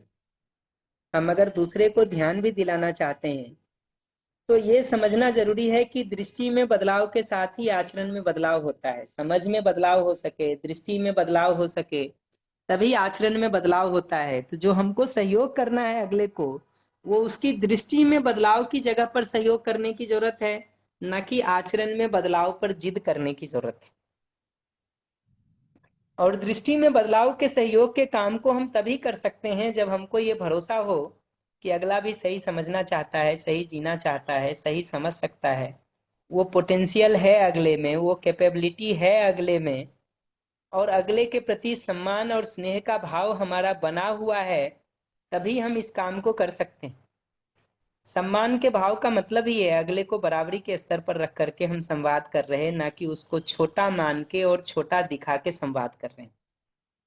क्योंकि आज के परिवेश में बहुत मुश्किल है ये जगह कि कोई आपको अपने से बहुत श्रेष्ठ मान करके चर्चा को शुरू करे। बल्कि मैं तो ऐसा देखता हूँ कई जगहों पर कि जो आपको बहुत श्रेष्ठ भाषा में कहते भी हैं ना, उनके भी आप अगर कोई मनोनुकूल बात नहीं कहते हैं तो बहुत बार वो आपको खारिज कर देते हैं और अपने मन के हिसाब से करते हैं। इसका मतलब भाषा में वो जरूर कह रहे हैं कि श्रेष्ठ हो तुम, आचरण नहीं है उस तरह का। और आचरण नहीं है तो कहीं ना कहीं हमको आचरण को आधार बना करके ही कार्यक्रम को सोचने की जरूरत है। तो अगले को बराबरी के स्तर पर रख करके हम संवाद कर सकें, चाहे वो 10 साल का बच्चा ही क्यों ना हो, ये जरूरी है। कब से बराबर मानना शुरू करने का उत्तर यह है कि जिस जगह से वो अपनी बात को जिद करने लगा हो, या जिस जगह से वो क्यों और कैसे का प्रश्न पूछने लगा हो, या जिस जगह से वो अपनी बात को जस्टिफाई करने के लिए तर्क देने लगा हो, या जिस जगह से वो आपकी बात को काटने के लिए तर्क का प्रयोग करने लगा हो। ये सब लक्षण है इस बात के कि अब उसको बराबरी की जगह पर मान लिया जाए। इनमें से एक भी लक्षण अगर दिखना शुरू हो जाए अगले में तो उसको बराबरी के स्तर पर मान के ही बात करना ठीक है, चाहे उसकी उम्र 8 साल हो कि 80 साल। इतनी बात हमको इस स्लाइड के संदर्भ में कहनी थी। अब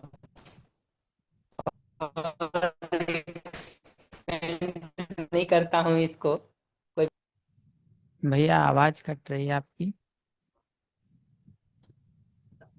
कोई प्रश्न हो तो हम ले सकते, अन्यथा हम नेक्स्ट स्लाइड पे चल सकते। जी भैया। जी, किन्हीं का कोई प्रश्न है तो हैंड रेस कर सकते हैं, तो आपको माइक देंगे। रेनू मौसी जी का हैंड रेज है और शशि मौसी जी का भी। सुनील अंकल जी कह रहे हैं इसको दोहराइए। रेनू मौसी जी को माइक देता हूँ। मौसी जी आपको माइक दिया है, अब बात रख सकते हैं। प्रश्न सुन के दोहरा दूंगा मैं जी। जी भैया। जी भैया, ये जो ये बात कह रहे हैं ना कि सही को समझना जीना चाहता है, ये बहुत बार देखने में आता है। मतलब जैसे मैं अपने जिन लोगों के साथ में जब भी अच्छी तरह से समझाने पे जाती हूँ तो वो समझते हैं, पर फिर भी कभी कभी डाउट होता है। और वो मुझे ऐसा लगता है कि कहीं मैंने ये माना है कि अगर कोई दर्शन समझ रहा है या कोई साइकोलॉजी पढ़ रहा है या कोई फिलॉसफी समझ रहा है या कोई कोई कहीं से वो समझने की कोशिश कर रहा है, तो वो प्रयास अगर कोई कर रहा है तो ऐसा ऐसा दिखता है कि वो समझना चाहता है। अगर वो इस तरीके का कोई प्रयास ही नहीं कर रहा है है ना, और या मतलब तो फिर थोड़ा सा ऐसा लगता है कि वो सच में मतलब समझ सकता है, पर डाउट नहीं है, पर समझना चाहता तो है क्या, या ये माना जाए कि जिसको उन्होंने सही समझा है उसको वो पूरी शिद्दत से कर रहे हैं। तो ये जो सही समझना वाला जो पार्ट है वो थोड़ा सा मेरे को उस पे क्लैरिटी चाहिए। जी दीदी, मैं जब देखता हूँ तो उसमें हमको ये दिखता है कि अपना जितनी बार भी हम निरीक्षण करके देखते हैं उतना ये बात दिखता है कि मैं समझना तो सही चाहता हूँ, संभावना जहां हमको उसकी दिखाई देती है वहीं उसके लिए प्रयास करता हूँ। जहां हमको संभावना नहीं दिख रही हो या जिस चीज की हमको अपने जीने के लिए जरूरत ही नहीं दिखाई दे रही हो अभी, उसके लिए तो प्रयास नहीं करता हुआ दिखाई देंगे हम भी या कोई दूसरा भी। तो अगर उसके लिए मैं प्रयास करता हुआ नहीं दिखाई दे रहा हूं तो इसका मतलब हमको पहले इस बात पर ध्यान दिलाने की जरूरत है कि ये क्यों मेरी जरूरत है और इससे कैसे मेरी जिंदगी बेहतर हो जाएगी। ये बात दिखेगी तब जा करके हम वो कर सकते हैं कि अगले को भी ध्यान दिलाने का काम कर सके। और दूसरा ये कि ये जो सही समझना और जीना चाहता है वाली जगह है, उस जगह पर अगर देखेंगे तो ये दिखता है कि जितना जितना हम अपने पर काम करना शुरू करते हैं और अपने को ऑब्जर्व करना शुरू करते हैं उतना उतना हमारे बताने का तरीका भी दिनों दिन बेहतर होता चला जाता है। तो कई बार ये भी होता है कि अगला चीजों पर ध्यान इसलिए नहीं दे पाता है कि हम जिस तरीके से बता रहे होते हैं वो तरीके से अगला कनेक्ट नहीं हो पा रहा होता है। तो हम अपने तरीके को थोड़ा और बेहतर करने पर अगर काम करते हैं, थोड़ा फर्दर इंप्रूव करने पर काम करते हैं और ये बात उसके लिए क्यों जरूरी है उसको कम्युनिकेट करने का काम कर पाते हैं, तो वही आदमी जो कल नहीं सुन रहा था आज सुनता हुआ और ध्यान देता हुआ दिखाई देता है। इतना ही कह रहा था मैं दी। जी भैया। बढ़िया। सुनील भैया जो कह रहे हैं रिपीट करने, उसको मैं रिपीट कर देता हूं पहले, फिर उस दूसरे प्रश्न पर आते हैं। वंदन, मैं एकदम सिंपल बात कह रहा हूं कि अगला हमारी बराबरी के स्तर पर खड़ा हो गया है, इसका क्या पहचान है?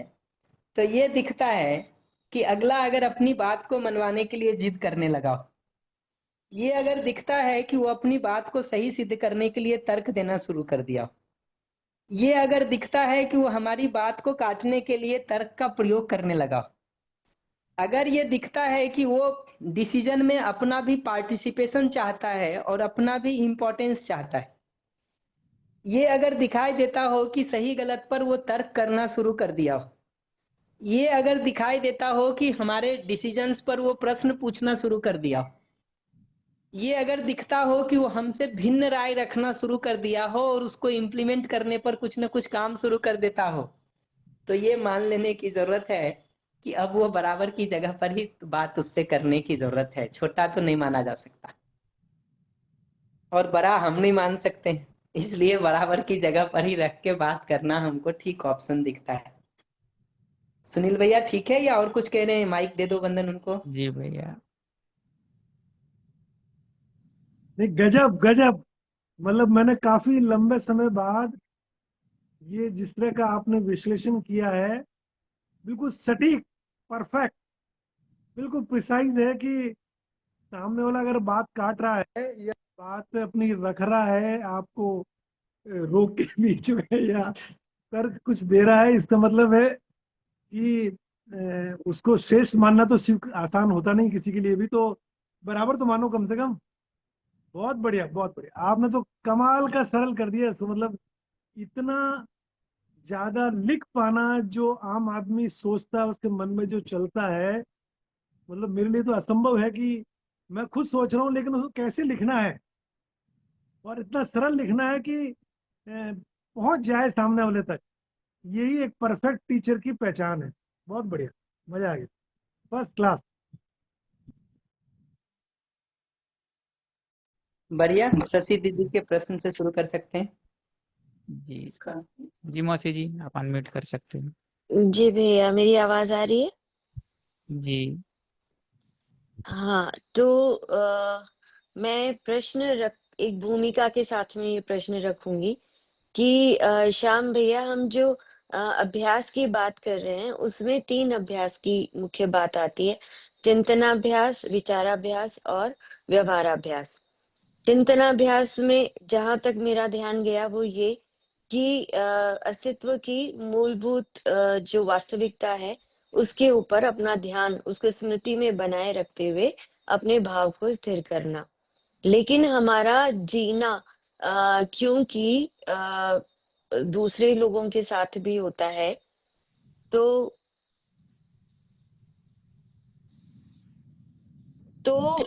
हमें विचाराभ्यास यानी विचारों में समाधान की भी आवश्यकता है और व्यवहार भी हमारा उसी के अनुसार हो सके। इसलिए और इन दोनों कामों को हम ठीक से कर सके उसके लिए एनवीसी को हम एक टूल की तरह यूज कर रहे हैं। यहाँ तक ठीक है भैया? जी दीदी, आप कंटिन्यू करिए। हाँ, तो अब ये बात आती है कि मैं किसी व्यक्ति को जिसके साथ भी मतलब कोई व्यवहार में गड़बड़ हुई है, चाहे मेरे द्वारा हुई है चाहे दूसरे के द्वारा हुई है। मेरे द्वारा हुई है मैं देख पाती हूँ तो उसको ठीक भी कर लेती हूँ। लेकिन कई बार मेरे भी पुराने बैगेज इतने ज्यादा किसी व्यक्ति के लिए दृढ़ हो गए हैं कि वो जैसे ही स्मृति में ये चीज आती है कि जो मूलभूत वास्तविकता वाला और उसके लिए स्नेह का भाव थोड़ा सा होता है, लेकिन जैसे ही कोई घटना होती है एक बार की तो मैं हिल जाती हूँ। फिर मैं कोशिश करती हूँ कि नहीं अभी स्मृति मतलब ध्यान बराबर जाता है कि नहीं अभी स्मृति से चूक हुई है, अभी यहाँ मैं स्लिप हुई हूँ, फिर से मैं उसको ठीक करती हूँ। लेकिन कहीं ना कहीं जब ये होता है कि मेरे भाव और विचार मेरी जिम्मेदारी है, अगर दूसरे के किसी व्यवहार के कारण मेरे भाव विचार गड़बड़ हो रहे हैं तो उसका कारण मैं उसके किए को नहीं मानकर मेरी अयोग्यता मानो। लेकिन वो कहीं ना स्लिप होके उसी चीज में आ जाता है और फिर ये कि जो नीड और फीलिंग की बात होती है तो फिर ये सवाल आता है कि मैं ये प्रैक्टिस कर रही हूँ तो वो इसीलिए तो नहीं कर रही हूँ कि अल्टीमेटली बाहर वाला ठीक हो जाए, तो मेरी नीड फुलफिल हो जाए, तो मेरी फीलिंग सही हो जाए, तो मेरा भाव स्थिर हो जाए। तो कई बार मुझे लगता है कि ये फिर से परतंत्रता हो गई। मैं तो काम स्वतंत्रता के लिए करने चली थी, लेकिन ये कब स्लिप हो जाता है, कब गड़बड़ हो जाता है, फिर क्वेश्चन मार्क आता है कि ये हो क्या रहा है, ये कैसे मैं कहाँ गड़बड़ हो जाती हूँ। मैं रख पाई प्रश्न भैया? जी दीदी, मैं रिस्पॉन्ड करता हूँ, उससे बताइएगा हमको। जी देखिए, टेक्निकल भाषा में कहेंगे ना तो अल्टीमेटली जो जगह है वो तो वातावरण के दबाव से पूरी तरह मुक्त होने वाला जो जगह है जिसको स्वतंत्रता कहते हैं, अल्टीमेट जगह तो वही है। बट उसके पहले देखेंगे तो मानवीयता और देव मानवीयता में जीता हुआ आदमी 3 एसनाओं में जी ही रहा होता है, जिसको पुत्रेसना कह रहे हैं, वित्तेसना कह रहे हैं, लोकेसना कह रहे हैं। अब 2 रूट हो सकता है यहाँ से। एक हो सकता है कि पुत्रेसना, वित्तेसना और लोकेसना को पूरा करके उसमें तृप्त होकर के उससे ऊपर उठा जाए। दूसरा ये हो सकता है कि इसकी भी पूर्ति नहीं हो, पुत्रेसना की, वित्तेसना की, लोकेसना की, और हम उसको समीक्षित करके सीधा उससे ऊपर उठने के लिए काम करें।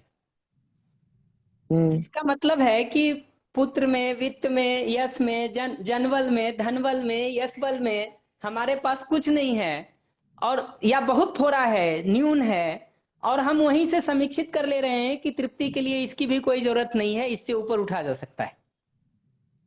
पर ये होने के बावजूद भी जनरल डिजाइन ये नहीं है। जनरल डिजाइन तो यही समझ में आता है कि मानवीयता और देव मानवीयता की जगह पर इन तीनों एषणाओं के अर्थ में जीते हुए हम इनमें तृप्त होकर के इससे ऊपर उठने का काम करते हैं, न कि इनके अभाव को झेलते हुए इससे ऊपर उठने का काम करते हैं। बहुत सामान्य भाषा में कहूं तो परिवार में हम और आप साथ रहते हुए 2 स्थिति हो सकती। एक ये कि आप सब लोग सुबह शाम हमारा अपमान करें और मैं उसको समीक्षित करके उससे अप्रभावित रहते हुए अपने में सम्मान को सुनिश्चित करने के लिए सतत प्रयास करूं और एक दिन सफल हो जाऊं। ये हो सकता है, इसमें भी हाँ मतलब ये ऐसा नहीं है कि नहीं होगा, लेकिन जी मेरी दृष्टि में परिवार का दूसरा बेहतर डिजाइन हो सकता है कि हम दोनों एक दूसरे के साथ सम्मान पूर्वक जिएं, एक दूसरे की सम्मान की जरूरत पूरी हो सके और उस जरूरत के पूरा होने के आधार पर हम तृप्त होकर के आगे इस सम्मान के भाव से ऊपर उठने के काम को कर सकें। तो ऐसा नहीं कि हमको सम्मान और स्नेह मिल नहीं रहा है और हम उससे ऊपर उठने का प्रयास कर रहे हैं, बल्कि सम्मान और स्नेह हमको पर्याप्त मिला हुआ है, हम उससे तृप्त हैं। अब हम उसकी व्यर्थता को देख करके उससे ऊपर उठने का काम कर रहे हैं। मैं इस दूसरे वाले रूट के पक्ष में हूं, और जितना हमको बिल्कुल दर्शन समझ में आता है उससे भी ये लगता है कि ये दूसरा वाला रूट ठीक है। अगर किसी कारण से ये दूसरा रूट मिल ही नहीं रहा हो ही नहीं सकता हो, किसी को 100 में 1 को 1000 में 1 को वो लगे, तो पहला रूट भी पकड़ सकते हैं, मैं उसको मना नहीं कर रहा, लेकिन ये समझना जरूरी है कि ये जो 3 एसनाएं हैं इसको पूरा करके हम ऊपर उठेंगे, उसमें संतृप्ति के साथ परिवार को एक व्यवस्था पूर्वक जीने का माहौल बनाते हुए हम ऊपर उठेंगे, या तुम तो कुछ भी करते रहो, हम उससे अप्रभावित रह के ऊपर उठने का काम करेंगे। ये बात पकड़ में आई? जी भैया, बहुत अच्छी तरह से मतलब एकदम क्लियरिटी हो गई। क्योंकि मैं मतलब अगर सरल शब्दों में तो बोलूं तो वो भूखे भजन ना होए गोपाला वाली बात है कि जब तक भूख लग रही है तब तक मतलब वो जो तृप्त वाली बात की कि जब तक सम्मान और उसका स्वाद नहीं मिला है, वो उसकी निरंतर कमी महसूस हो रही है, उसकी पीड़ा महसूस हो रही है और हम बात कर रहे हैं कि इन सबको छोड़ दो, ये सब व्यर्थ है और ये सारी चीज़ें, तो वो कहीं न कहीं स्वीकार्य नहीं होती हैं। और वही फिर ये वाली स्थिति हो जाए कि हाँ, बहुत अच्छी सम्मानजनक स्थिति में है परिवार में या मतलब एक ठीक-ठाक लेवल पे और फिर ये समझ में आ जाए कि ये कोई बहुत बड़ी चीज़ है नहीं। बड़ी चीज तो वो स्वतंत्रता है जो इन सब से परे है। तो ये बात मुझे समझ आई और ये मेरी बहुत बड़ी उलझन से आज आपने निकाल दिया भैया मुझे। Thank you. बढ़िया। इसमें एक बात मैं और साथ में ऐड कर देता हूं। इनफैक्ट जी। अगला अगर अपमानजनक ढंग से हमारे साथ जी रहा है और हम हुँ। किसी लेवल पर उसका ध्यानाकर्षण चाहते हैं, उसको भी जागृति में सहयोग चाहते हैं, तो किसी जी। जगह पर तो उसको ये पता होने की जरूरत है ही कि जो व्यवहार वो कर रहा है वो अपेक्षित व्यवहार नहीं है और अपेक्षा उससे किसी और चीज की है। ये बात को शिष्टता हुँ। के साथ, सम्मान के साथ, स्नेह के साथ एक्सप्रेस करने का एक डिजाइन है, अपनी नीड और फीलिंग को बता पाना। और मेरे हिसाब से तो हाँ। हम जागृति के स्तर में बहुत अच्छा भी उठ जाएंगे कि हमको कोई प्रभाव नहीं पड़ता हो आपके उसका, तब भी हम ध्यान दिलाने के काम में ये बात तो कह सकते हैं कि हमको परस्परता में अपेक्षा तो सम्मान की ही होती है और हमको कंसर्न है इस बात का कि आप सम्मान के साथ जी सकें, हमारे साथ भी और दूसरों के साथ भी। यद्यपि और ये आपके सम्मान परतंत्रता पूर्वक, नहीं है। बिल्कुल, यद्यपि आपके सम्मान पूर्वक नहीं जीने से हमको परेशानी नहीं हो रही है, हाँ। हम वो तरीका सीख लिए हैं कि आपके अपमान पूर्वक जीने के बाद भी हम संतुलित और व्यवस्थित रह सके। लेकिन अगर आपको समझने जीने में सहयोग करने वाली जगह हम देखेंगे तो किसी जगह पर यह बताने की जरूरत तो होगी ही कि मानव के रूप में सम्मान पूर्वक जीना ही सहजता है और अपमान पूर्वक जीने में पीड़ा का कारण बनता है, आपके लिए भी और जिस अगले के साथ जीते हैं उसके लिए भी। तो मेरे जी। हिसाब से तो अगले को सहयोग करने की दृष्टि से भी उस नीड को बताने की जरूरत है। जी भैया। जी जी। और इसके लिए बहुत सारी मेहनत करने की ज़रूरत है। वही दीदी, जैसे जैसे ये दिखने लगता है कि हमारी जागृति का रास्ता यही है, हमारे तृप्ति का डिजाइन यही है, वैसे वैसे उस मेहनत के लिए उत्साह बनता है और फिर वो बोझ नहीं लगता है। हाँ, ये है।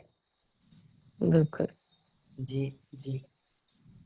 जी, थैंक यू भैया। Thank you so much.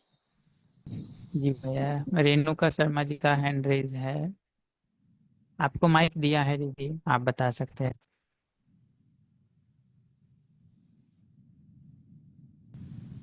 भैया नमस्ते, प्रणाम। प्रणाम जी।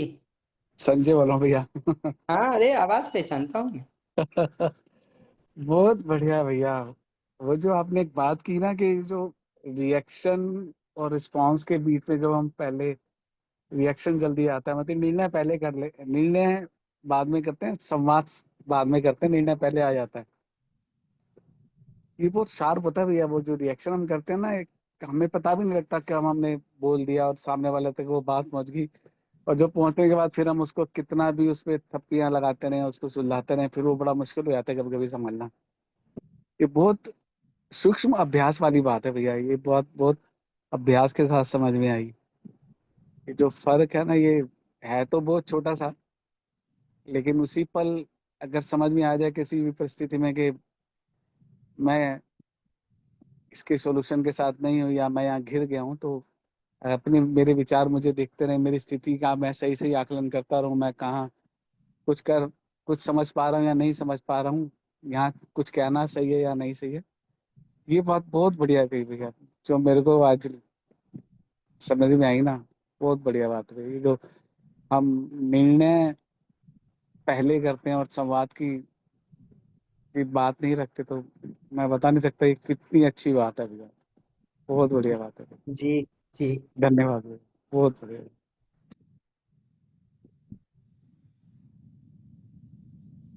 हाँ, नमस्ते भैया।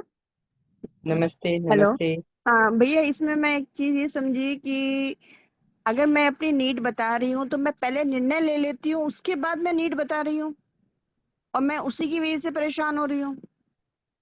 वही दीदी, फिर जो हम बता रहे हैं वो हम बेसिकली अपनी नीड को डिमांड के फॉर्म में बता रहे हैं और उस स्ट्रेटजी के साथ बता रहे हैं कि हमको यही चाहिए और इस तरह से चाहिए। डिसीजन होने का मतलब है कि जैसे हम नीड बताते हैं ना, वो नीड हम अपना फर्म बताते हैं कि हमको यही चाहिए और इसी तरह से चाहिए।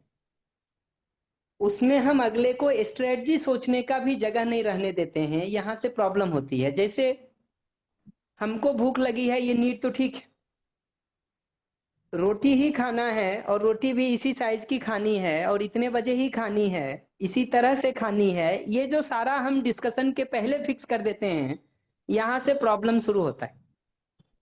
एक बच्चे को हम मोबाइल खेलते हुए देखते हैं, हम पहला निर्णय सुनाते हैं कि तुमको मोबाइल नहीं खेलना है, उसके बाद उससे बात शुरू करते हैं। तो डिसीजन हमने पहले दे दिया, हम नीड नहीं बता रहे, हम डिसीजन बता रहे हैं कि तुमको मोबाइल नहीं खेलना है। हम नीड नहीं बता रहे कि तुमको हमको तुम्हारे पढ़ाई का कंसर्न है या तुम्हारे स्वास्थ्य का कंसर्न है। क्योंकि अगर ये नीड हम बताएंगे तो वो स्ट्रेटजी सोच सकता है कि स्वास्थ्य और पढ़ाई को कैसे इंश्योर करें। ये बात पकड़ में आई थी? दीदी भैया पकड़ में तो आई। इसका मतलब ये हो गया कि हम अपनी जिसको मैं नीड कह रही हूँ और सामने वालों को बता रही हूँ, वो मैं एक तरह से क्या कहते हैं निर्णय बता के फिर अपनी नीड बता रही हूँ, जिसको मैं नीड समझ रही हूँ। यानी कि मैं अभी नीड में और निर्णय में समझ नहीं पा रही। जी जी जी जी। और निर्णय कहीं ना कहीं डिमांड के फॉर्म में है, ना कि रिक्वेस्ट के फॉर्म में। पर क्या करूं भैया, ये तो हमेशा आदत भी मेरी ऐसी है। कितनी कोशिश कर रही हूँ, मैं ये चीज कर ही नहीं पा रही और मैं वहीं अटक के बैठ जाती हूँ। आराम से कॉल करिएगा ना, बता दूंगा दी, मैं तो पहले बोल दिया हूँ आपको। अच्छा ठीक है भैया। मैं दिल्ली में ही हूँ दीदी। कहाँ पर? बात करते हैं आराम से। ठीक है भैया जी। जी ओके। जी। नेक्स्ट बंदन। जी भैया, प्रेम भाटिया दादाजी का हैंड रेज है। जी नमस्ते दादाजी, आपको माइक दिया है। सबको नमस्ते, सभी को नमस्ते। बहुत अच्छा लगा, मैं तो आज पहली बार जुड़ पाया आप सब लोगों के साथ।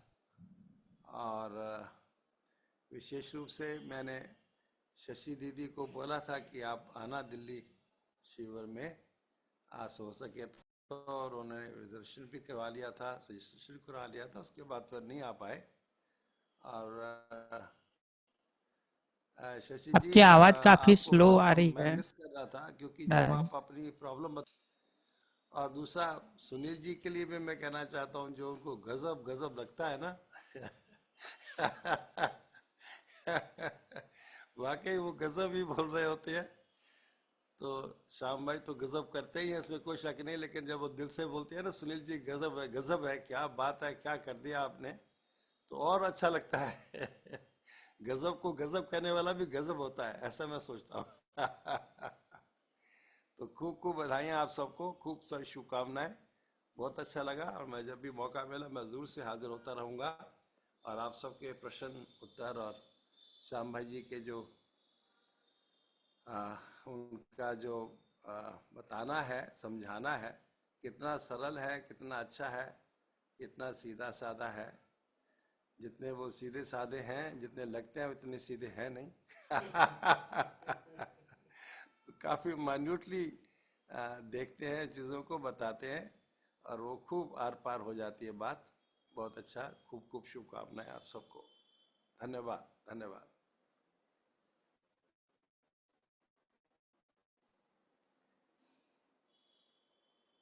हेलो, सॉरी, जी जी दादा मेरी बात जा पाई? धन्यवाद। हेलो, मेरी आवाज़ ठीक से गई क्या? मैं आपको कह जी पाया जी कुछ? ठीक है, बढ़िया बढ़िया बढ़िया, शुक्रिया शुक्रिया।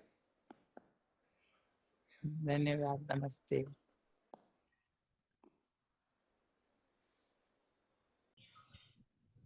नमस्ते भैया। नमस्ते नमस्ते। हाँ भैया, वो जो शशि मौसी का आंसर था ना, वो मैं उतना कनेक्ट नहीं कर पाई, तो मैं या तो फिर से रिकॉर्डिंग सुन के और देखूंगी, या फिर आप अगर फिर से थोड़ा सा ब्रीफ में रिपीट कर पाए तो। आराम से एक बार रिकॉर्डिंग सुन लेना दी, और अदरवाइज कठिनाई हो तो कॉल कर लीजिएगा, मैं रिस्पॉन्ड कर दूंगा। जी जी, ओके भैया, जी थैंक यू। जी। बढ़िया। तो क्लोज करने के पहले जो आखिरी बात है वो नेक्स्ट स्लाइड पे आ जाते भैया, उसको पूरा करके मैं लौटता हूँ कि हम जब भी किसी को ध्यान दिलाने का काम करते हैं तो हमारा भाव ठीक होना जरूरी है, भाषा तरीका ठीक होना जरूरी है, क्योंकि तरीके से भी अगर अगले को चोट लगती है तो बात के पहुंचने का नंबर नहीं आ पाता। तो हमारा बात ठीक होना जरूरी है, तरीका ठीक होना जरूरी है, और वो सब के साथ एक निश्चित समय तक प्रयास करने से ही उपलब्धि होती है। हम सोचेंगे कि हम आज अपना तरीका बदलें और कल ही अगला बदल जाए, ये संभव नहीं हो सकता, क्योंकि अगला एक निश्चित समय तक हमको ऑब्जर्व करने के बाद ही हमारे बारे में अपना आकलन बदलता है। तो उतने समय तक धैर्य की जरूरत है, और ये धैर्य इसलिए भी हो पाता है कि हमारे पास अल्टरनेटिव भी नहीं है। और कुछ अल्टरनेटिव नहीं है का मतलब ये है कि अगला चाहे जैसा भी जिए, हमको तो विश्वास सम्मान स्नेह के साथ जीना ही सहज दिखाई देता है, क्योंकि अपनी तृप्ति का उपाय यही है। तो ये प्रश्न भी एक लेवल पर गैर महत्वपूर्ण हो जाता है कि अगला ठीक नहीं जिए तो क्या करें, और कितने दिन तक हम धैर्य रखें। हमको भूख लगती है तो कितने दिन तक खाना खाएंगे, जब तक भूख लगेगी तब तक खाने की जरूरत पड़ेगी। हमको दिख गया है कि ठीक ड्राइविंग का डिजाइन यही है, तो संसार भर भी कोई ठीक ड्राइविंग नहीं कर रहा हो तो भी हमारे ड्राइविंग का डिजाइन तो यही रहेगा, वो थोड़ी बदलेगा। और वो सब के साथ नीचे 2-3 बातें सिंपल लिखी हुई हैं कि चीजों को बताने की जगह पूछने से शुरू किया जाए, जहां तक हो सके जजमेंट के बदले ऑब्जर्वेशन का प्रयोग किया जाए।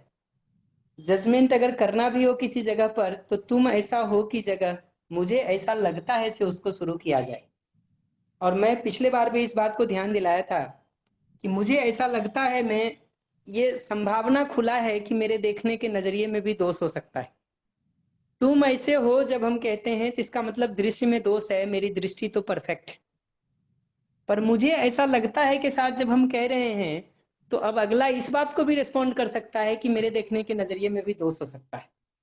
इस संभावना को खुला रख के अगर बात नहीं करेंगे तो फिर कहीं ना कहीं हम ब्लॉक होकर के बात करने का काम कर रहे हैं, और डिमांड के बदले रिक्वेस्ट का प्रयोग करने की जरूरत तो समझ में आती ही है। हम आगे बढ़ा करके नेक्स्ट टू नेक्स्ट स्लाइड में आ जाते हैं भैया। धन्यवाद के बाद वाला क्वेश्चंस का स्लाइड होगा, मैं 2 मिनट में उसमें से एक क्वेश्चन को रिस्पॉन्ड कर देता हूं, ताकि आगे आप खुद भी सोचना शुरू कर सकते हैं कि संवाद की कठिन परिस्थितियों को हम कैसे डील करें। जैसे एक सिंपल प्रश्न लिखा हुआ है कि बच्चा बहुत अधिक मोबाइल देखता है, क्या करें। अब इसमें चर्चा को शुरू करने जाएंगे तो हमारी नीड क्या है या हमारा कंसर्न क्या है, उसको हमको पहचान करके बात करने की जरूरत है। जैसे इसमें जो चूक होती है, वो पहली चूक तो यही होती है कि हम सीधा यहाँ से शुरू करते हैं कि तुम दिन भर में 2 घंटा से मोबाइल देख रहे हो, देखना बंद करो, या तुमको पढ़ने लिखने की फुर्सत नहीं रह गई है, या तुम बेकार हो गए हो, या तुम्हारा कुछ ध्यान नहीं रहता है, या जैसे जैसे बड़े होते जा रहे हो तुम बिगड़ते जा रहे हो, तुमने भी बड़े भाई का लक्षण सीख लिया है। ऐसा जितने तरह का भी हम कमेंट कर रहे हैं, ये सब किसी लेवल पर ब्लेम है, किसी लेवल पर जजमेंट है, किसी लेवल पर शिकायत है, जिससे अगला टर्न ऑफ ही होने वाला है, और पलट के या तो वो फिर कुछ रिएक्टिव जवाब देगा या अपनी सफाई देगा। तो सिंपल अपने नीड और फीलिंग को बताने से शुरू करने की जरूरत है। तो अगर मैं देखता हूं तो समझ में आता है कि हमारा नीड शायद उसका आंखों का स्वास्थ्य हो सकता है, जनरल हेल्थ हो सकता है, शायद उसकी पढ़ाई हो सकती है, उसका बेटर फ्यूचर हो सकता है। तो हमको सिंपल अपना फीलिंग और नीड बताने की जरूरत है। और ऑब्जर्वेशन प्लेस करना हो तो ऑब्जर्वेशन, फॉर एग्जाम्पल अगर वो 15 मिनट से मोबाइल देख रहा है, तो बेटा तुम 15 मिनट से जब मोबाइल देखते हो, इतना ही कहने की जरूरत है, ना कि उसको बढ़ा के 1 घंटा बोलने की जरूरत है। और अगर 1 घंटे से देख रहा है तो उसको 1 ही घंटा बोलने की जरूरत है, ना कि 3 घंटा बोलने की जरूरत है। तो एकदम सिंपल स्टेटमेंट होगा कि बेटा जब मैं तुमको रोज 1 घंटे मोबाइल खेलते देखता हूँ, तो मुझे तुम्हारे आंखों की और स्वास्थ्य की चिंता होती है, साथ ही मुझे तुम्हारे पढ़ाई का भी कंसर्न होता है। ये देखिएगा कि हम क्या कर रहे हैं, तो हम अपना फीलिंग बता रहे हैं, चिंता का और कंसर्न का। हम अपना नीड बता रहे हैं, बेहतर स्वास्थ्य का, आंखों की सुरक्षा का, पढ़ाई का। तो अपनी फीलिंग बताई हमने, अपना नीड बताया, और ऑब्जर्वेशन बताया जो हमने देखा। चूंकि ऑब्जर्वेशन में हमने एग्जैगरेशन नहीं किया है, बढ़ा चढ़ा के नहीं बताया है, इसलिए वहां उलझने की जगह नहीं है। चूंकि हम अगले को कटघरे में खड़ा करके तुम ऐसा करते हो से नहीं बोल रहे हैं, इसलिए अगले को सफाई देने का भी बहुत कुछ नहीं है। लेकिन फिर भी हो सकता है वो हमारी इस भाषा को ब्लेम की तरह सुने और कुछ कह दे।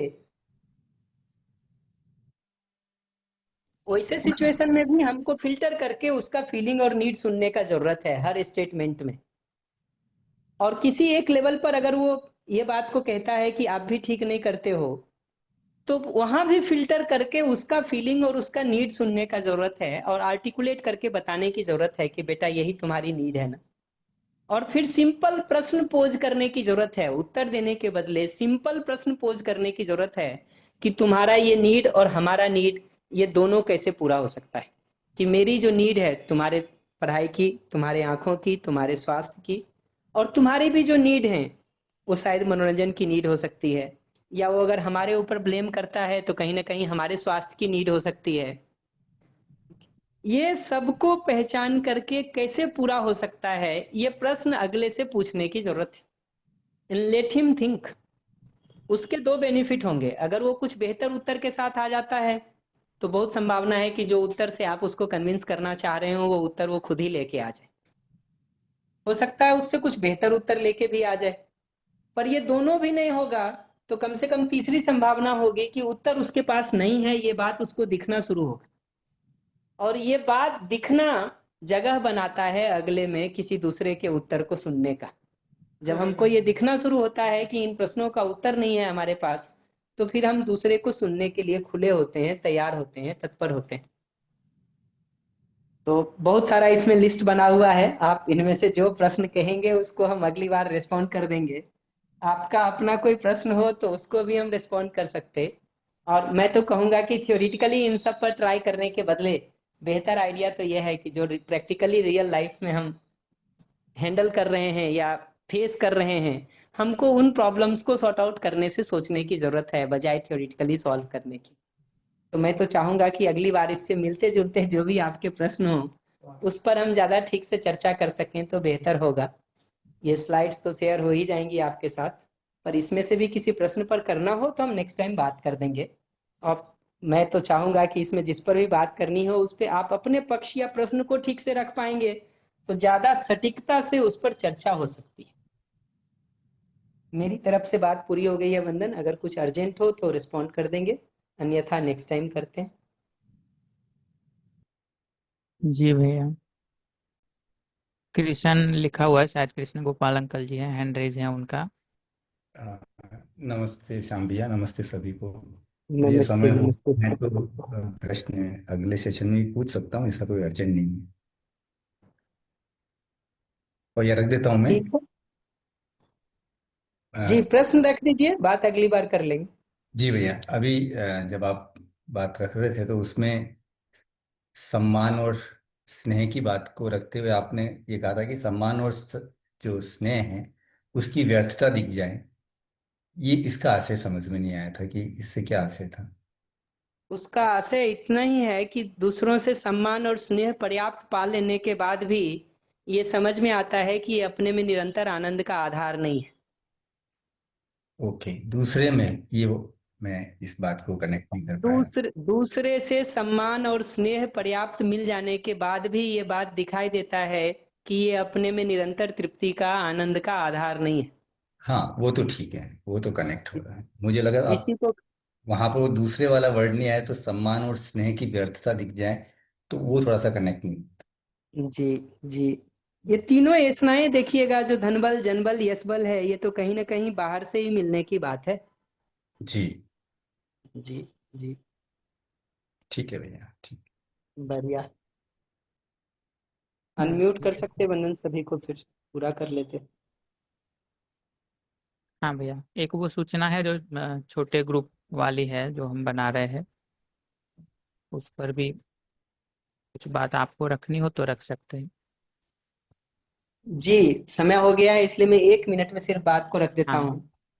ये जो बात थोड़ी देर पहले अलग अलग लोग भी कह रहे थे कि चीजों को करने जाते हैं और रियल लाइफ सिचुएशन आने पर हमको या तो ध्यान नहीं रहता है या चूक होने लगती है, या सब प्रयास करने के बावजूद कहीं ना कहीं अपनी गाड़ी उलटने लगती है। ये सबको संभालने का एक ही डिजाइन है, अभ्यास। और वो अभ्यास का मतलब यही है कि उस दी हुई स्थिति परिस्थिति को बार बार फेस करने से ही हमारा धीरे धीरे नया पैटर्न बनता है। तो रियल लाइफ में जब उसको हम फेस कर सकें तो करें ही, बट उसके पहले एक छोटे ग्रुप में 3 लोग 4 लोग 5 लोग के साथ, और इससे बड़ा ग्रुप इसलिए नहीं कह रहा हूं कि फिर हर किसी को एक्सप्रेस होने का अवसर नहीं मिलता है, वहां हम ठीक से रोल प्ले कर सकें। और रोल प्ले का मतलब जो एग्जैक्टली सिचुएशन हमको घर में फेस करना होता है या समाज में फेस करना होता है, एग्जैक्टली उन सिचुएशन को हम उस छोटे ग्रुप में फेस करने का प्रैक्टिस कर सकें। और वहां प्रयास पूर्वक हम फिल्टर करके सुनने का और फिल्टर करके बोलने के अभ्यास को कर सकें, उस दृष्टि से हमको ग्रुप की सार्थकता लगती है। और एक है कि हम रियल लाइफ में जाके सीधा प्रैक्टिस करें, वो तो करना ही होता है, अल्टीमेट जगह वही होती है, बट उसके बीच का एक पैड ये है कि हम इस तरह के छोटे ग्रुप में उस प्रैक्टिसेस को महीना 2 महीना कर सकें, ताकि उस पर हमारी फ्लुएंसी थोड़ी बन जाए, और वो एक तरह से रिहर्सल हो जाता है हमारा रियल लाइफ को डील करने का। तो उस दृष्टि से मैं इसकी उपयोगिता और सार्थकता देखता हूँ। बस इतना ही कहना था मुझे। तो उसको उस तरह से छोटे ग्रुप को बना के प्रैक्टिस करना चाहिए। मुझे लगता है वीक में एक बार आधे घंटे भी कर पाएंगे तो अच्छा है, और जिनके पास समय और अवसर हो वो 2 दिन 3 दिन भी वीक में कर सकते हैं उस प्रैक्टिस को। और शुरू के 2-3 बार उस प्रैक्टिसेस में थोड़ी कठिनाई आएगी, लेकिन उससे गुजर जाना ही उसका उपाय है। और मैं बार बार कहूंगा 2-3 चीजें, एक थ्योरेटिकल क्वेश्चंस को सॉल्व करने के बदले रियल लाइफ प्रैक्टिकल सिचुएशंस को सॉल्व किए जाए। दूसरा, स्टेप वाइज उसमें चला जाए, सीधा सॉल्यूशन पर जंप करने के बदले पहले फिल्टर करके सुनने का प्रैक्टिस किया जाए, ताकि नीड हम पकड़ सकें। एक स्टेप में सिर्फ वो प्रैक्टिस होनी चाहिए कि नीड पकड़ सकें। दूसरे स्टेप में ये होना चाहिए कि हम अपनी नीड और फीलिंग को बोल सकें। थर्ड स्टेप में जाकर के ये होने की जरूरत है कि अगले की नीड और हमारी नीड ये दोनों कैसे पूरी हो सकती है, उसके लिए स्ट्रेटजी सोचने का काम करें। बट स्ट्रेटजी पर सीधा जंप करने का काम नहीं किया जाए। आपको लगता होगा कि स्ट्रेटजी इंपॉर्टेंट बात है, मेरे हिसाब से फिल्टर करके सुनना ही पहला इंपॉर्टेंट बात है, ताकि कचरा हमारे अंदर आना बंद हो। कचरा एक बार हमारे अंदर आ गया तो हमारा अपना संतुलन बने रहना ही बहुत मुश्किल होता है। और दूसरा जगह है बिना ब्लेम किए हुए, बिना शिकायत किए हुए, बिना जज किए हुए अपनी नीड और फीलिंग को कह पाना। स्ट्रेटजी ढूंढना मुख्य बात नहीं है, वो तो निकल ही आता है अगर पहला दोनों काम ठीक से हुआ है तो। फिल्टर करके सुनने का और फिल्टर करके बोलने का काम अगर हुआ है तो कचरा हमारे अंदर आता नहीं है, और कचरे को हम रिस्पॉन्ड नहीं करते हैं तो कचरा मल्टीप्लाई होने का काम नहीं होता है। क्योंकि अगले पर अब हम कचरा फेंकने का काम नहीं कर रहे हैं अपनी भाषा से, इसलिए उसका रिएक्शन बढ़ने का संभावना खत्म हो जाता है। तो ये दो भाग का ठीक से प्रैक्टिस किया जाए, ना कि स्ट्रेटजी ढूंढने का। और इसमें रियल लाइफ स्टेटमेंट को जितना बोलेंगे और सुनेंगे उतना वो प्रैक्टिस ठीक होगा। तो 1 मिनट का समय लेकर के उस सिचुएशन का बैकग्राउंड बताया जाए, उसके बाद रियल लाइफ स्टेटमेंट को सीधा दोनों तरफ से 2-4 बोल करके फिर उसका नीड पकड़ने का, फीलिंग पकड़ने का, और अपना जो कह रहे हैं उसमें कहाँ ब्लेम है, कहाँ जजमेंट है, उसको पहचान करके नीड और फीलिंग को बोलने का। ये 2 प्रैक्टिस हमको पहले करना चाहिए स्ट्रेटजी ढूंढने के बदले। तो इतनी बात मैं इस संदर्भ में कहूंगा। बाकी तो फिर और जितनी जरूरत होगी नेक्स्ट टाइम कर लेंगे। एक्सपेंड नहीं करता हूँ बंधन, 10-11 हो गया है। जी भैया, धन्यवाद। जुड़ने के लिए सभी का धन्यवाद। हम लोग आज समाप्त करते हैं, अगले बुधवार को फिर मिलेंगे। बहुत बहुत धन्यवाद भैया। नमस्ते भैया, नमस्ते। बहुत ही धन्यवाद। नमस्ते सभी को। नमस्ते नमस्ते सभी को। नमस्ते। भैया।